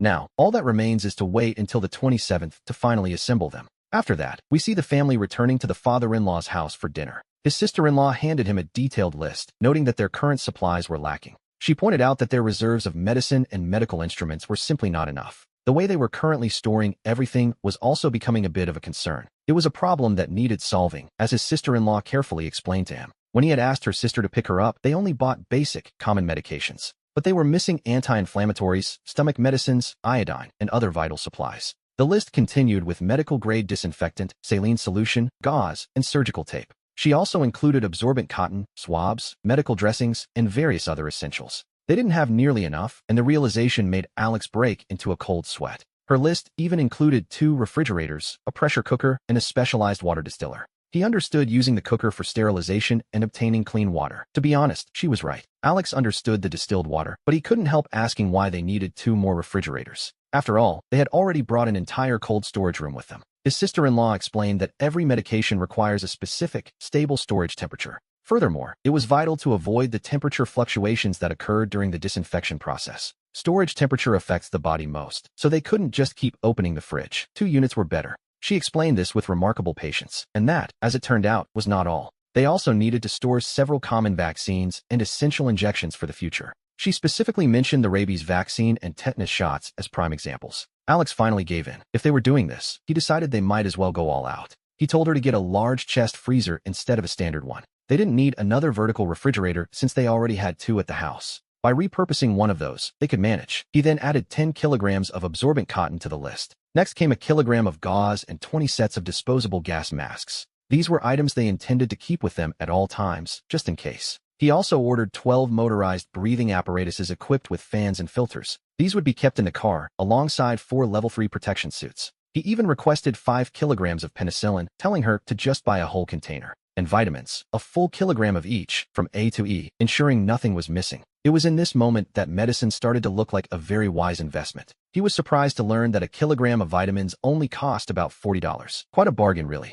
Morning arrived. It was now the 27th of June. After 6 days of intense preparation, we can finally say that our work has entered its final phase. Over the last 5 days, we have completed a series of complex and rather arduous operations. We successfully constructed a shelter, and now, it is time for a brief summary of our progress. The plan is broadly divided into 4 key aspects: clothing, food, shelter, and transportation. A simple list, perhaps, but a vital one for what is coming. First, we look at clothing. Beyond moving all their current clothes to the shelter, they took extra precautions. They also stored a full year's supply of spare undergarments for every single person. To face potential extreme weather, they prepared several sets of Arctic-style thermal gear. They readied high-level protection suits for both winter and summer conditions. They even included lightweight suits designed specifically for mosquito and insect protection. Alex even went as far as modifying down-filled pet clothing to serve as protective suits for their animals. And finally, they added more thermal layers. Second, we move on to the food. They didn't just store 78 cubic meters of frozen products, which is impressive enough. This included prepared meal kits and portions of chicken, duck, beef, lamb, pork, and fish.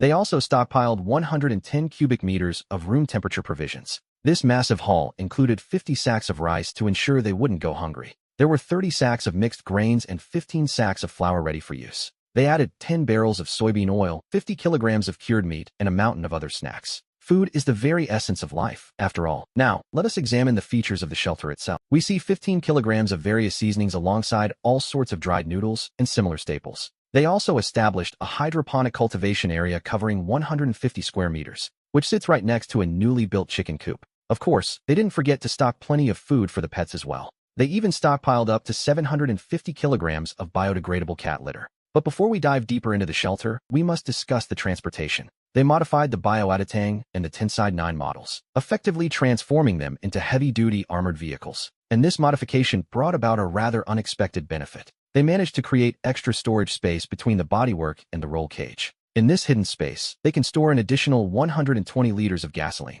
His father-in-law used seamless tubes and a one-way valve to connect the main fuel tank directly to the canisters. Now, they can refill the tank with fuel from the spare drums without even stepping out of the car. This clever trick gives both vehicles a range exceeding 3,000 kilometers. Starting tomorrow, these two vehicles will serve as their escape plan should the shelter ever become unsafe. Furthermore, each car is designed to serve as a backup for the other. Therefore, they have also stocked the vehicles with 6 sets of outdoor protection suits, complete with active respirators per car, a 60-liter water tank, equipped with a UV sterilizer, 2 first aid kits, and 3 warm blankets. We also see 2 sets of spare clothes for each car, along with a 60-liter water tank with a UV sterilizer, 2 first aid kits, and 3 blankets. On the roof of the vehicle, there is a similar amount of provisions stored safely, secured within the roll cage. They have also tucked away another 120 liters of gasoline, a trench shovel, and various other essential tools. The vehicles are currently parked on the first floor, right in front of the loading bay door, hidden behind a false wall built from light steel profiles and drywall.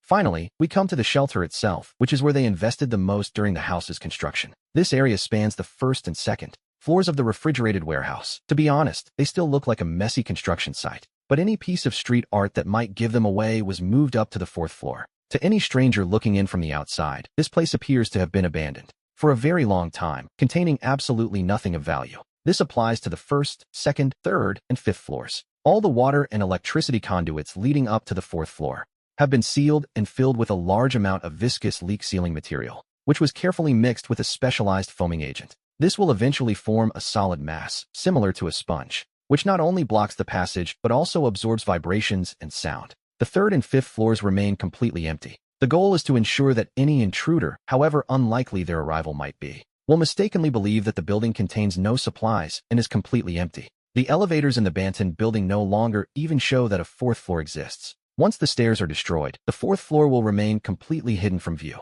The building's cold storage area was divided into 4 parts, and the living quarters are wrapped in thick, soundproof walls. To be honest, it is quite a fortress. Even if the noise inside reaches 90 decibels, absolutely nothing can be heard outside. However, this level of silence actually sparked a bit of a family disagreement. With such excellent insulation, was it really necessary to limit the volume in the living area? After discussing the matter, the family eventually reached a sensible agreement. To maintain a quiet life, the storage area was placed just outside the living zone. 40 pallets divide the space like pieces on a giant chessboard. By using a coding system and control boards similar to those in modern restaurants, finding their supplies is both quick and easy. Efficiency is key, after all. The waste processing area is located in the center of the living zone, in a 4th floor corner. It includes the bathroom and the specialized treatment area. This zone is responsible for both the treatment of wastewater and the management of solid waste. Nothing is left to chance in this self-contained world. A specially built, soundproof operating room converts solid waste into bricks. These are stacked with the accumulated trash under intense ultraviolet light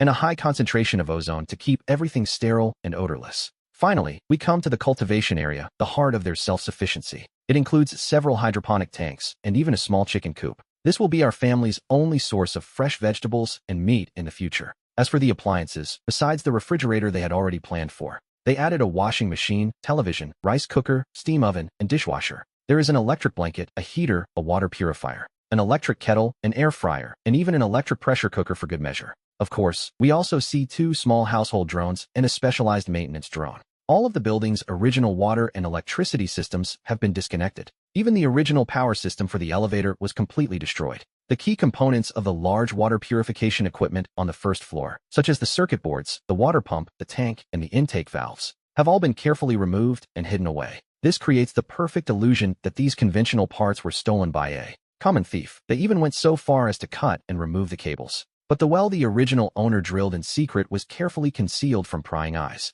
Regarding the stairs, those energy-generating crystals that looked like a Simple glass wall were also secured for their own personal use. So, in reality, the building has more than enough water and electricity to spare. Lying in bed, Ryan reviews his preparations for tomorrow over and over again. It doesn't matter how well prepared he might be. Deep down, he feels a sharp pang of panic. He takes a deep breath, gets out of bed, and finishes the very last details. Our family simply has to face this coming apocalypse. He rose at 6 and disconnected every single appliance in the house, one by one.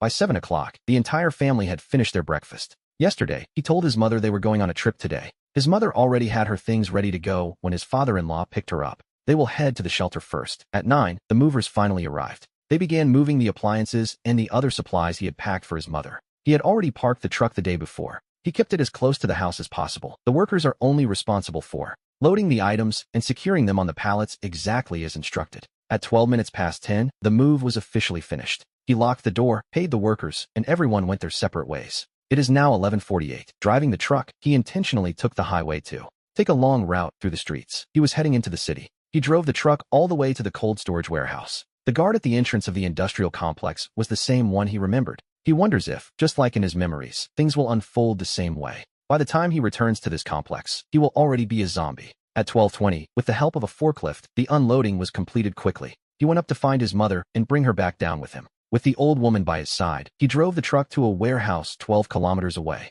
He looked at her, but she simply told him he didn't have to say a word. She understood perfectly why he had kept the information hidden until now. Now, finally, he was in a position where he could warn the others. Right here, the press conference being broadcast would reveal the location of their shelter. He signaled to his father-in-law, Mark, to bring the car around immediately. The plan was simple. As soon as they gave the alert, they would leave. At this point, this was the only family car left that was capable of getting out. Half an hour later, his mother-in-law finished her call and got into the car in silence. They began their return at full speed because only 5 minutes earlier, everything had changed. Videos had already begun appearing on TikTok showing zombies biting people in the streets. They had to hurry back to the shelter to seal it off from the world. They covered those 12 kilometers in less than 10 minutes, a frantic pace, naturally. His mother-in-law and his wife, Sarah, were waiting anxiously at the ground floor elevator. As they backed the car into the hidden parking area, we see the preparations in place. The heavy iron cage was already suspended in the air, ready for the final step. Once they finish installing the false wall, they will park the car inside for good. We find the forklift waiting right at the entrance of the ground floor elevator. The plan was to remove the battery and the circuit board, effectively locking the elevator on the top floor. He would then slide down the shaft to the car to secure the iron cage to the bodywork. By the time his father-in-law hauled him back up, it was already past 3 in the afternoon. The city center had transformed into a literal hell on earth. There were no living souls left in the streets, only zombies wandering aimlessly. He couldn't afford to rest, so he brought out the shock-absorbing nitrate. He kept the camera and the detonators from the 5th floor close at hand. With great care, he placed them one by one into the holes they had drilled in the stairs and landings. He carefully connected the wires to a total of 220 cartridges. It was already 5 o'clock. He confirmed the time with his wife, Sarah, who was watching the monitors. For the moment, there were no zombies nearby. He pressed the detonator through the thick layers of soundproofing material. The sound of the explosion was surprisingly muffled. It sounded a bit like someone knocking on a door, though the roar of the stairs collapsing was undeniably loud. Boom. Just like that, the path was gone. We see the results from the monitor on the top floor of the stairwell. Essentially, they had achieved their objective, and not a moment too soon. The only real issue now was the overwhelming amount of smoke and dust. Another half hour passed. He made a final round to inspect the defenses and found nothing out of place. He found no issues at all. Even the water and electricity were still running without a hitch. Now, finally, they could install the control system. It was time to see if their hard work would pay off. By the time they finished everything, it was already time for dinner. They looked at their supplies and realized they had a bit of a deadline. Since the fresh vegetables he brought wouldn't last many days, they decided to have a feast. They even brought out the prized cokes, a rare luxury in such times. The television was broadcasting the latest news updates for the final hour of the day. The news anchor, visibly trying to maintain his composure, prepared to read the official statement once more. The broadcast emphasized that things had to be handled differently now, as the cause of the disease remained unknown. The authorities were pleading with all residents to stay in their homes and wait for rescue.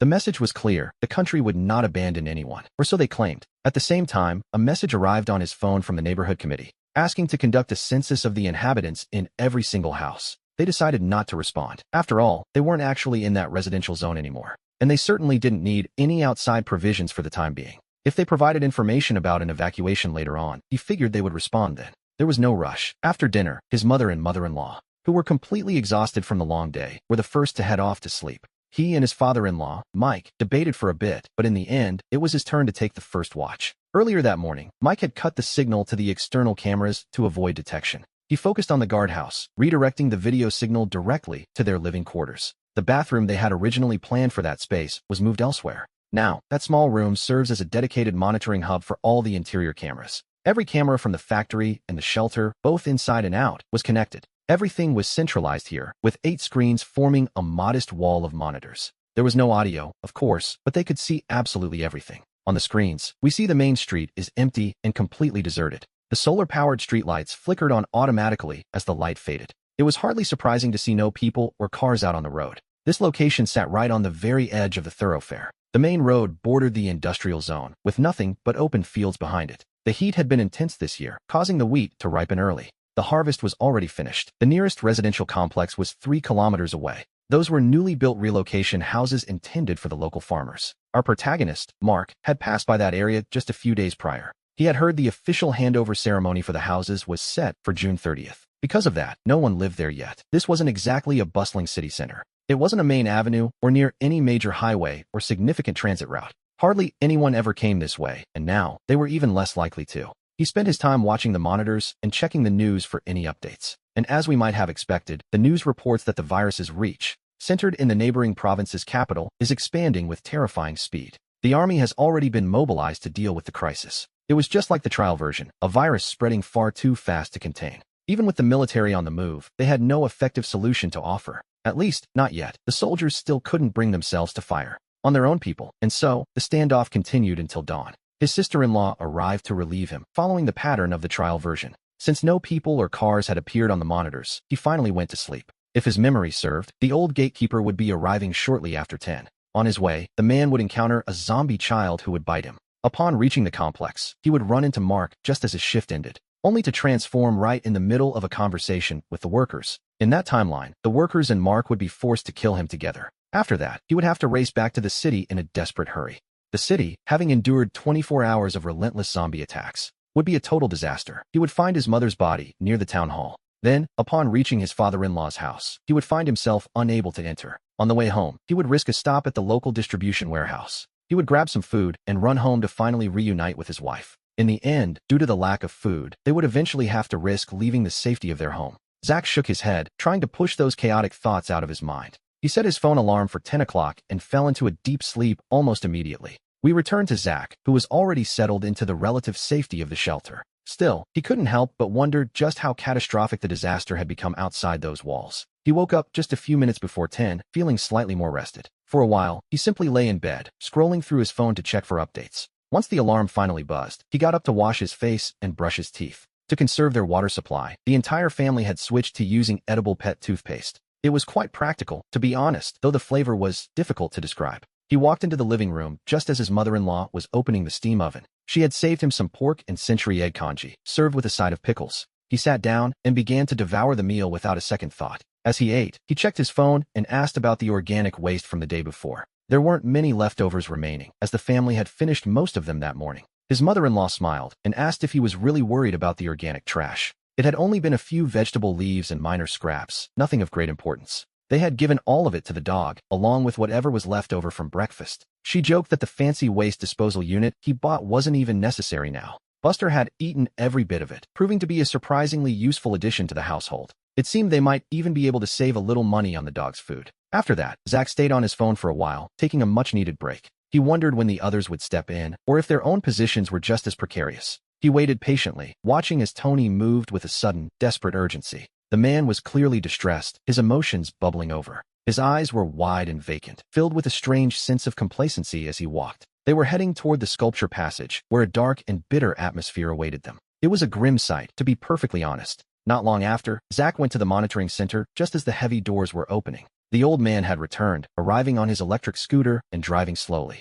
He steered with one hand, while shaking the other blindly from time to time. He had already been bitten, and we see him enter through the gate to park his scooter. He walked toward the guard shack, opened the door, went inside, and shut it behind him. A moment later, the outdoor air conditioning unit hummed to life. A few more minutes passed, and suddenly, the door to the guard shack swung open again. The old man stumbled out, took 2 shaky steps, and collapsed onto the ground. His sister-in-law, visibly trembling, grabbed his clothes and asked if the man was dead. Zach moved slightly to free his shirt from her grip and told her that he was indeed dead. But he wasn't entirely gone, as Zack pointed toward the glowing screen. On the monitor, they watched as the old man's legs began to kick and twitch. Suddenly, the body flipped over and rose from the ground, arching its back in a way that no normal person could possibly achieve. To be honest, it was a movement that defied biology. The creature straightened itself up slowly. As we zoom in, we see that his skin had turned a sickly grayish color, while his veins had darkened into a deep, bruised black. His sister-in-law began to observe the zombie's behavior with a strange, intense interest. Meanwhile, Zack returned to the living room, put on his headphones, and sat down to watch a series with his wife. By the third day of the outbreak, he checked the waste tank and saw it had already exceeded 10%. Of the 12 20-liter sewage tanks they had prepared, 3 were already full. He informed the whole family, and they decided it was time to carry out the first waste disposal. Starting with the toilet, Zack put on his mask and began the rather unpleasant task. He dragged the sewage tank out, taking every precaution to prevent the stench from leaking into their living space. He had installed 3 water siphons and 2 pipe siphons to manage the backflow of waste. This setup included 2 gravity check valves and a mechanical gate to keep everything contained. They also covered the drain outlet with 3 heavy lids made of 5mm stainless steel plates. Between these layers, they placed high-resistance rubber seals for an airtight finish. As he emptied the sewage from the tank, Zack observed carefully how the solids had broken down. He was particularly interested in the odor, or lack thereof, which was a vital part of their survival. This was because, in those first 3 tanks, they had added decomposition agents and deodorants. They hadn't been stingy, using double the normal dose to ensure everything stayed manageable. In the other tanks, they used 1.5 and 1.25 times the standard amount, just to be safe, respectively. After comparing the results from all 3 tanks, they decided that from now on, they would use the 1.5 dose. Next came the gray water system, where we see they have 2 storage tanks. Each has a 5-ton capacity, and both are equipped with UV light and ozone disinfection units. One of them functions as the clean water tank, storing what they pump from the well. They always keep it full. If they use a ton of water, they simply pump another ton back in. It's a rotation system. The other is the sewage tank, where the bottom 30% is reserved for sludge sedimentation. They even built outlets at the 10 and 50% marks of the tank's height for proper drainage. The water in this sewage tank isn't just sitting there, however. It is also used to flush out the main drainage pipes. Zack released 100 kilos of wastewater to wash away the waste. After that, he used another 10 kilos of clean water to rinse the pipes. Once the job was finished, he sealed the drainage pipe once again. He washed and disinfected his hands before returning to the living area. His sister-in-law pointed at the lone zombie, noting that they seem to lack sight. Yet they can clearly sense light. They have no love for the sun. They hide in the shadows, and they are extremely sensitive to sound. They can follow the direction of a sound with terrifying precision. Their movements aren't particularly agile, but temperature seems to affect them greatly. In the heat, they move faster. In the cold, not so much. As for their sense of smell, that remains a mystery for now. They spent some time monitoring the drainage, which was exactly as he remembered it. Today, the internet was flooded with news about the infected and various official government announcements. On one hand, they urged everyone to stay indoors and wait for rescue. On the other, they finally authorized the military to use lethal force. According to the official version, the army would establish safe zones first. They planned to slowly clear the surrounding areas to expand those perimeters. The first safe zones would be in small towns and rural areas, where the population density is low and there are fewer infected. In those places, a defense system is much easier to establish. Zack checked the community group and saw there were plenty of survivors, though most of them were already running out of supplies. Some had even begun trying to trade whatever they had for food. He felt a twinge of regret for not pointing the security cameras outward.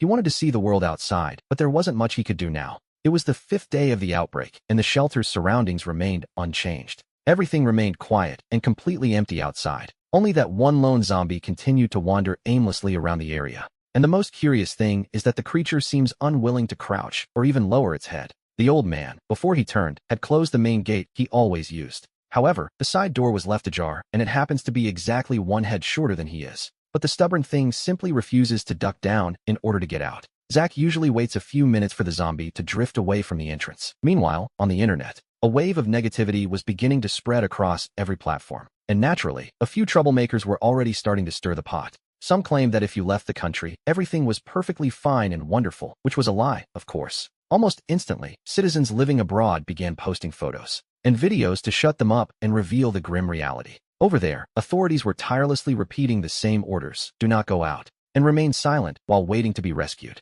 They also released official information regarding the creation of the very first safe zone. While this sparked hope, 2 internet personalities, Leo and Gary, suddenly made an appearance. Consequently, the comment section turned back into a lively battlefield where everyone wanted to be the star. Suddenly, his wife's voice crackled over the radio, telling him to come quickly because a car was approaching. She sounded urgent as she spoke through the communicator. We see that in their rotation, Zach and his father-in-law are responsible for the night shift. We learn that Zach's wife and sister are currently handling the day shift. This daytime watch runs from 6 in the morning until 8 at night. They split it into 7-hour blocks, while the night shift is only 5. At this moment, his wife is covering the final shift of the day. He hurried into the monitoring room and saw a white van on the screen. The vehicle was wobbling dangerously as it approached their position. It was painfully obvious that the van was struggling to move forward at all. It reached the corner and stopped, and the driver hopped out to check the tires. The front left tire was clearly shredded, leaving the van completely flat. The driver climbed back in and steered the vehicle toward their factory. From the look of it, he wants to hide inside and change the tire.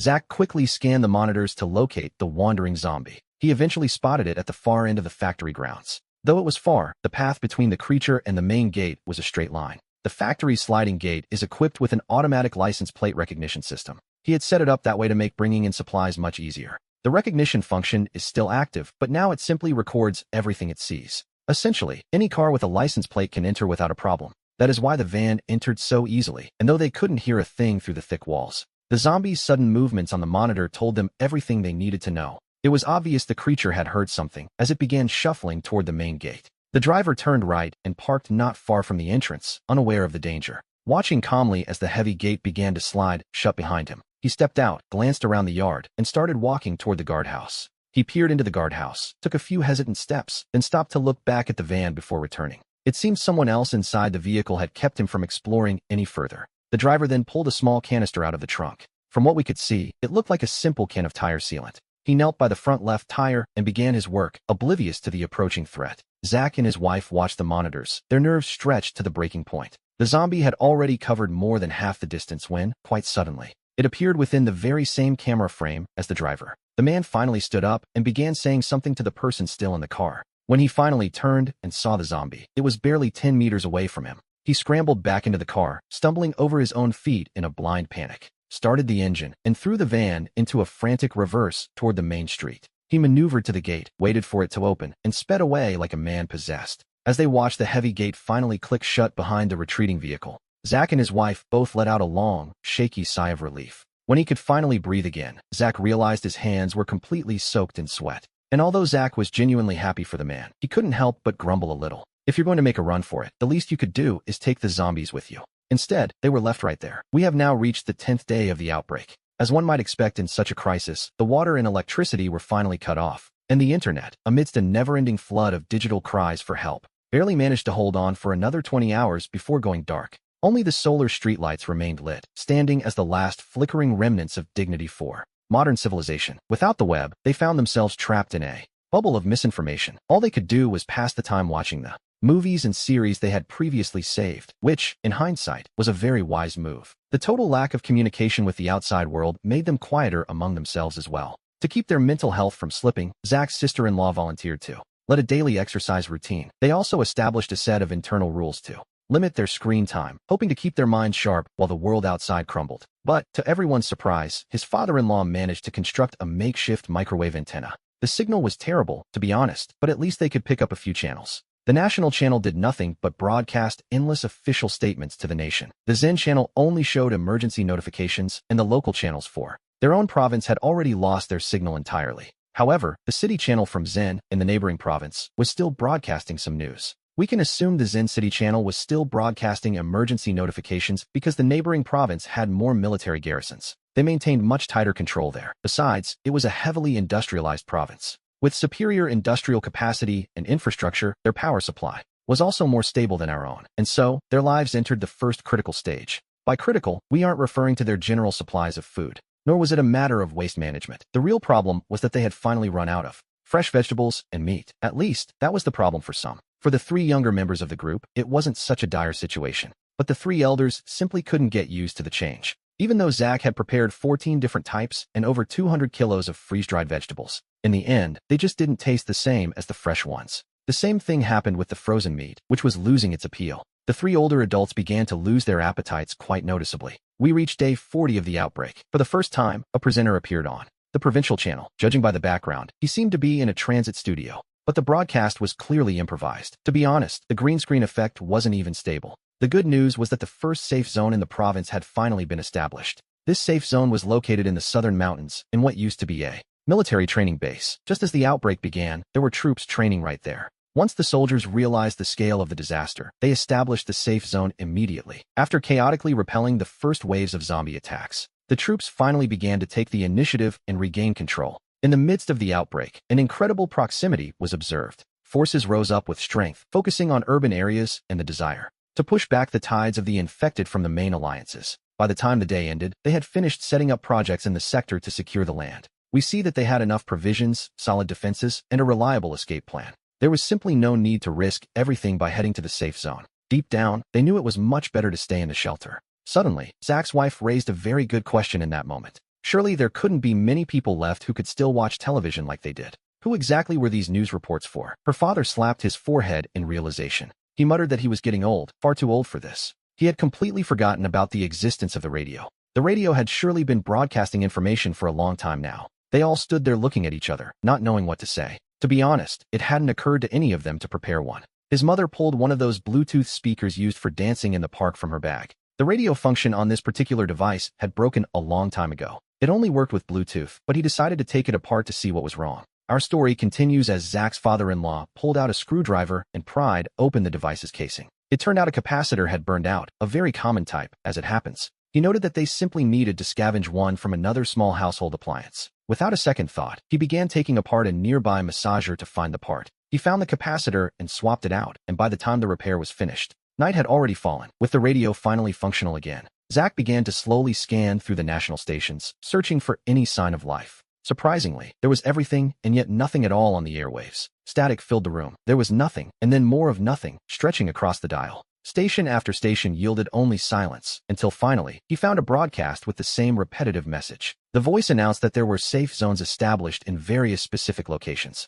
The recording urged survivors to head toward them according to their own circumstances. To be honest, the father-in-law's repair job was surprisingly effective. The device wasn't just picking up the standard commercial radio stations anymore. It even managed to catch the tactical signals from the local military airport. Suddenly, an idea occurred to Zach as he listened to the static.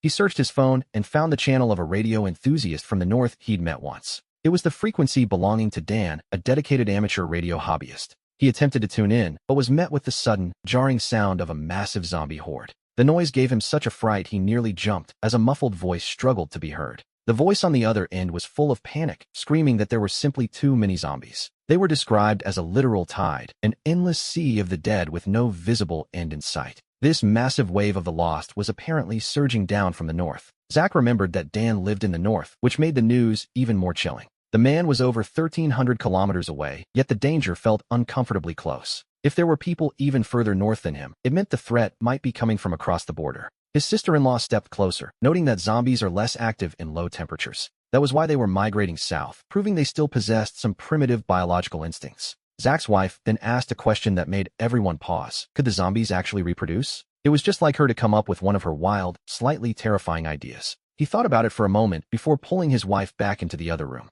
From his collection of study materials, he pulled out a specific film to show her. As she watched, the color drained from her face in complete disgust. To be honest, even Zach felt a bit nauseous looking at the footage himself. They returned to the living room, where his sister-in-law showed them a piece of paper.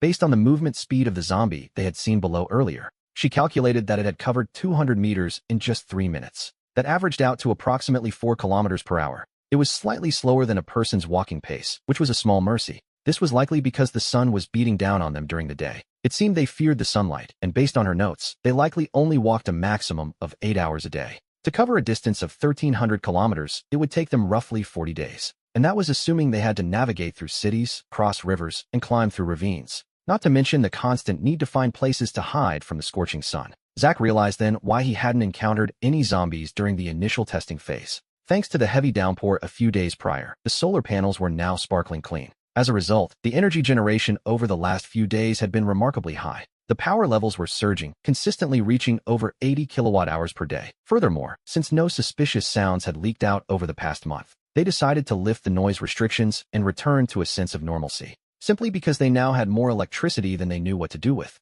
The first harvest of hydroponic vegetables was a resounding success, and the issue of the elders' lack of appetite was finally beginning to improve. However, the biggest surprise came from the chickens Zach had bought from the old farmer. To be honest, he had acted on a bit of a whim when he purchased the entire cage. There were 16 in total, 15 hens, and one very busy rooster. His original plan, quite simply, was to use them as a source of fresh meat. Who would have thought they would actually start laying eggs so soon? But this unexpected bounty brought with it an immediate and practical problem. Their food consumption increased significantly. After all, a laying hen is a hungry hen. The truth was, they hadn't actually planned to stock up on chicken feed, nor had they prepared any basic grains for their feathered guests. After 5 days of observation, we see them reach a conclusion. If they kept all 16 chickens just for the eggs, their water reserves would still exceed 1,000,000 grams. If they allowed them to hatch chicks once every 6 months to replace the older layers, their timeline would be reduced by 3 months. After a democratic vote, it was finally decided to keep 9 of the 15 hens. The plan was simple. Let them hatch a new brood once every 9 months.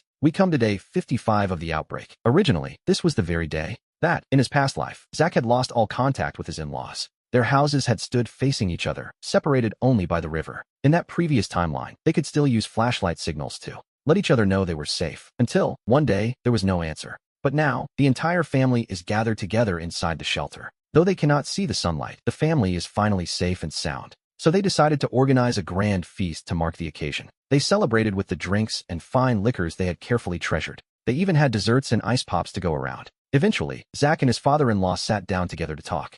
After carefully evaluating their safety and taking strict fire precautions, together, they prepared skewers and grilled lamb ribs for the feast. They were in the middle of their meal when the usual television broadcast flickered and the news studio appeared with a presenter delivering an urgent emergency bulletin. Several zombie hordes coming from the north had already wiped out multiple small safe zones and settlements in the northern provinces, causing a staggering number of deaths. And in the end, there was nothing to be done. The horde had only grown stronger. Currently, the mass of undead continues to advance south at a speed of 3 to 5 kilometers per hour. Naturally, everyone stopped eating immediately. We see in the footage how the zombies, using their sheer numerical superiority, crowded together at the very edges of the safe zones. Bit by bit, they piled on top of each other until they reached the height of the walls, finally climbing over to enter the safe zone and begin a massacre. It was now the 70th day since the horde had first begun its deadly march. After witnessing the horde's method of attack, we see a shift in their priorities. Zack and his father-in-law meticulously inspected their entire defense system, paying special attention to the platform where the destroyed staircase used to be. To prevent the zombies from stacking themselves high enough to climb inside, he used the remaining cement to turn the platform into a steep incline. This way, the zombies would find it impossible to keep their footing. Fortunately, the day also brought a bit of good news. The first batch of quail eggs was successfully sorted within the safe zone. This small victory means that our plan for a sustainable meat supply has taken a massive step forward. We have now reached day 90 of the outbreak. According to the news, the vanguard of the massive zombie horde heading south halted its advance 10 days ago due to the rising temperatures. Yet more undead continue to merge into the main group, swelling its ranks. Currently, the horde has settled to the north, over 400 kilometers away, occupying the banks of the Great Ebb River. Over the past few months, we see more safe zones appearing across the landscape. The nearest one is located only 50 kilometers from our position. However, one can't help but notice that while these small zones struggle to raise higher walls, they likely won't hold for long against such a horde. After 3 months of constant use, the bottom of the sewage tank has already accumulated a rather considerable amount of solid waste. It happens to be raining today, so, using the weather as a convenient cover, the plan is to completely drain the tank and start fresh. The accumulated sludge will also be extracted through the bottom drainage outlet. Since they now have an excess of electricity, they even brought out all the heaters. They intend to dry out the moisture, compress the waste into blocks, and stack them in the solid waste area. The entire family donned their protective suits and respirators. His wife kept a close watch on the monitors, the dog, and the cats. The rest of the group headed to the tank to get to work. First, they completely emptied out the sewage tank. Next, they used the upper drainage outlet of the wastewater tank to give it a quick rinse. After disinfecting and soaking the sewage tank 8 times, they opened the lower drainage outlet of the wastewater tank to begin emptying it. This was the most tense moment as they moved slowly to the drainage outlet. It took them about an hour to drain all the water. He checked with his wife, who noted the zombies were taking shelter from the rain. At the main entrance, the drain at the bottom of the tank is more complicated. On one hand, there are sediments and the height is quite low,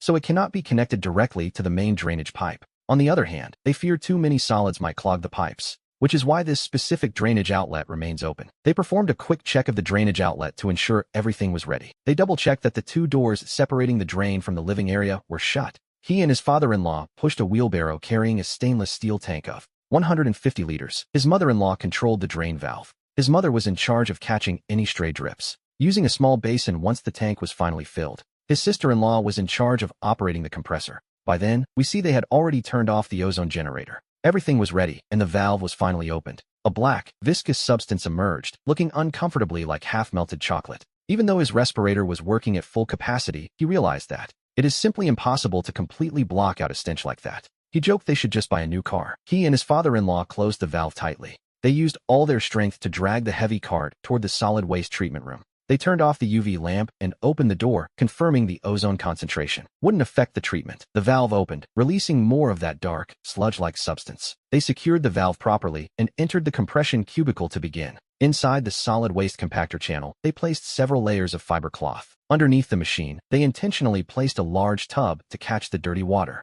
that would leak during compression. He and his father-in-law, spoonful by spoonful, scooped out the sticky mud. They poured it into the compression channel, filling it up to about 80% capacity. They covered it with fiber cloth, started the motor, and moved the compression plate gradually into its starting position. The compression began. Since they were afraid of tearing the fiber cloth, the descent speed was kept slow and the pressure remained gentle. Normally, compressing waste takes a mere 20 seconds, but for them, it took a full 2 minutes. In the end, the sludge was transformed into a flat plate, or a sheet, one might say. He mused that if they wrote something on it and it was found in a few hundred years, it would surely count as a historical document. A rather unpleasant one, to be honest. His father-in-law's laughter could be heard echoing through the respirator. It sounded a bit muffled, but he couldn't help but join in the laughter himself. Imagine future scientists studying what the plate was made of. They'd likely vomit on the spot. And then, naturally, they would be accused of destroying a priceless cultural relic. Between the jokes and the banter, we see them stacking the sludge plates one by one. Once the compression was finished, they brought in 2 electric heaters to finish the job. Taking advantage of their surplus electricity, they worked tirelessly to compress every last bit. They repeated the process over and over, hurrying to get every single plate dried out. Otherwise, the stench would linger, and the plates would remain a serious biological hazard. On the 150th day after the outbreak, the temperature finally began to drop. This sudden chill wasn't exactly a surprise to anyone in the shelter. After all this time, the government had already restored some social functions in the safe zones, including the weather forecast, which was a small but welcome return to normalcy. It was, in fact, one of the very first public services to be reinstated. To be perfectly honest, the change in temperature was barely felt inside the shelter. After all, good thermal insulation works just as well for the cold as it does for the heat. Inside, the cultivation area remained warm and humid, bathed in abundant artificial light. The hydroponic plants were growing with impressive exuberance, especially those known for their rapid growth, such as the lettuce and the chives. By this point, we see that they had already managed to harvest several times. And just as they were finding a bit of joy in farming and raising their chickens, someone suddenly shouted through the headset, "There's trouble, come quickly." Returning to the living room, the voice of Toby could be heard crackling over the radio. With a voice bordering on panic, he said they had returned. And there were more than last time, all of them outsiders, apparently. There were so many of them, in fact, that they no longer fit in the streets. Throughout the following week, they spent their time listening to Toby's channel. He described the massive size of the zombie nest, clearly worried about being unable to go out and search for food. They heard him calculating exactly how much longer his supplies would last. Meanwhile, on the television, a new announcement was made. The government declared they would destroy the bridges with airstrikes to cut off the migration route of the zombie horde heading south. The plan was to annihilate the horde once they concentrated on the north bank of the river. During the next 50 days, moving from the far north of the country toward the south, every few days, news would arrive that another bridge had been destroyed in this place or that, or perhaps that another massive horde of zombies had finally been eliminated. Day 220 of the outbreak had finally arrived. The temperature was steadily dropping, now hovering dangerously close to 0 degrees. In response, we see them checking every water pipe and all the heating equipment to prevent everything from freezing and eventually bursting. They also prepared themselves to keep the water running continuously as a precaution. As for their hydroponic crops, they harvested as much as they possibly could. The plants that clearly weren't going to survive the cold were all gathered together. They installed a circulation pump to create a constant, steady flow of water. Meanwhile, the massive zombie horde had already begun to move again. They reached the center of the country, where the network of rivers is incredibly dense. These rivers split the horde into fragments, reducing their size and limiting their movement. The freezing temperatures also forced the zombies to move much more slowly. The combination of all these factors made this specific region the perfect environment to finally eliminate them. The north of the country was now covered in snow. With the cities locked down, the few zombies that remained scattered there, those who hadn't migrated south, were simply no match for the army. So, in practice, one could say the apocalypse had already ended for the north. Reconstruction had already begun, though the situation in the south was quite different. The zombies there continued migrating south because the local forces lacked the capacity to stop them. This brief window for the zombies to leave the country was quickly seized by the leaders. They destroyed the bridges to prevent the zombies from our country from continuing toward Nanjing, and also to cut off, quite effectively, any possible route back to the north. Of course, we know that our country's borders aren't just made of rivers. Because of that, some of the destroyed bridges are south of the border, and the government of China didn't object. If there is even anything left to be said at this point, our protagonist, Jake, could say with pride that the preparations he made for this apocalypse were never unnecessary. We fast forward to day 435 after the initial outbreak. Order in both the north and the south has finally become practically stable. It can be said with absolute certainty that the zombies have been eliminated. Those remaining in the central region are also being liquidated little by little. He felt that it wouldn't be much longer before they were finally rescued. However, the news reports today mention something quite concerning. In their specific area, BC, no survivors have been found in the last 100 days. No new distress signals have been received from that sector either. Therefore, to wipe out the zombie horde once and for all, the government has decided that in 10 days, they will drop bait in the rivers near BC. The plan is to concentrate the local zombies in BC and eliminate them quickly with a nuclear weapon. The nuclear weapon they plan to use is small, powerful, and has low residual radiation. It was developed independently by our country's scientists, who, naturally, hold all the intellectual property rights to the device. We see them all standing there, staring at one another in utter disbelief. A concentrated cleanup of their home, BC, using a nuclear weapon. A weapon? Deep down, they knew that would make their situation much worse. They wondered what was happening and how everything could just be blown to pieces. It seemed that for the crime of hiding too well, they had earned a nuclear bomb. He questioned if this place could even withstand such a blast, which, naturally, it couldn't. Jake told the others to stop overthinking and start packing. It was time to leave. The two cars were always ready, even though they hadn't been used in a year. According to the gauges, however, they were still in perfect working condition. Jake and his father-in-law sat down to discuss their next move. They decided they couldn't just leave without a proper plan in place. First, if they left, the shelter had to remain completely sealed. That way, if reconstruction ever began, they might be able to recover their belongings.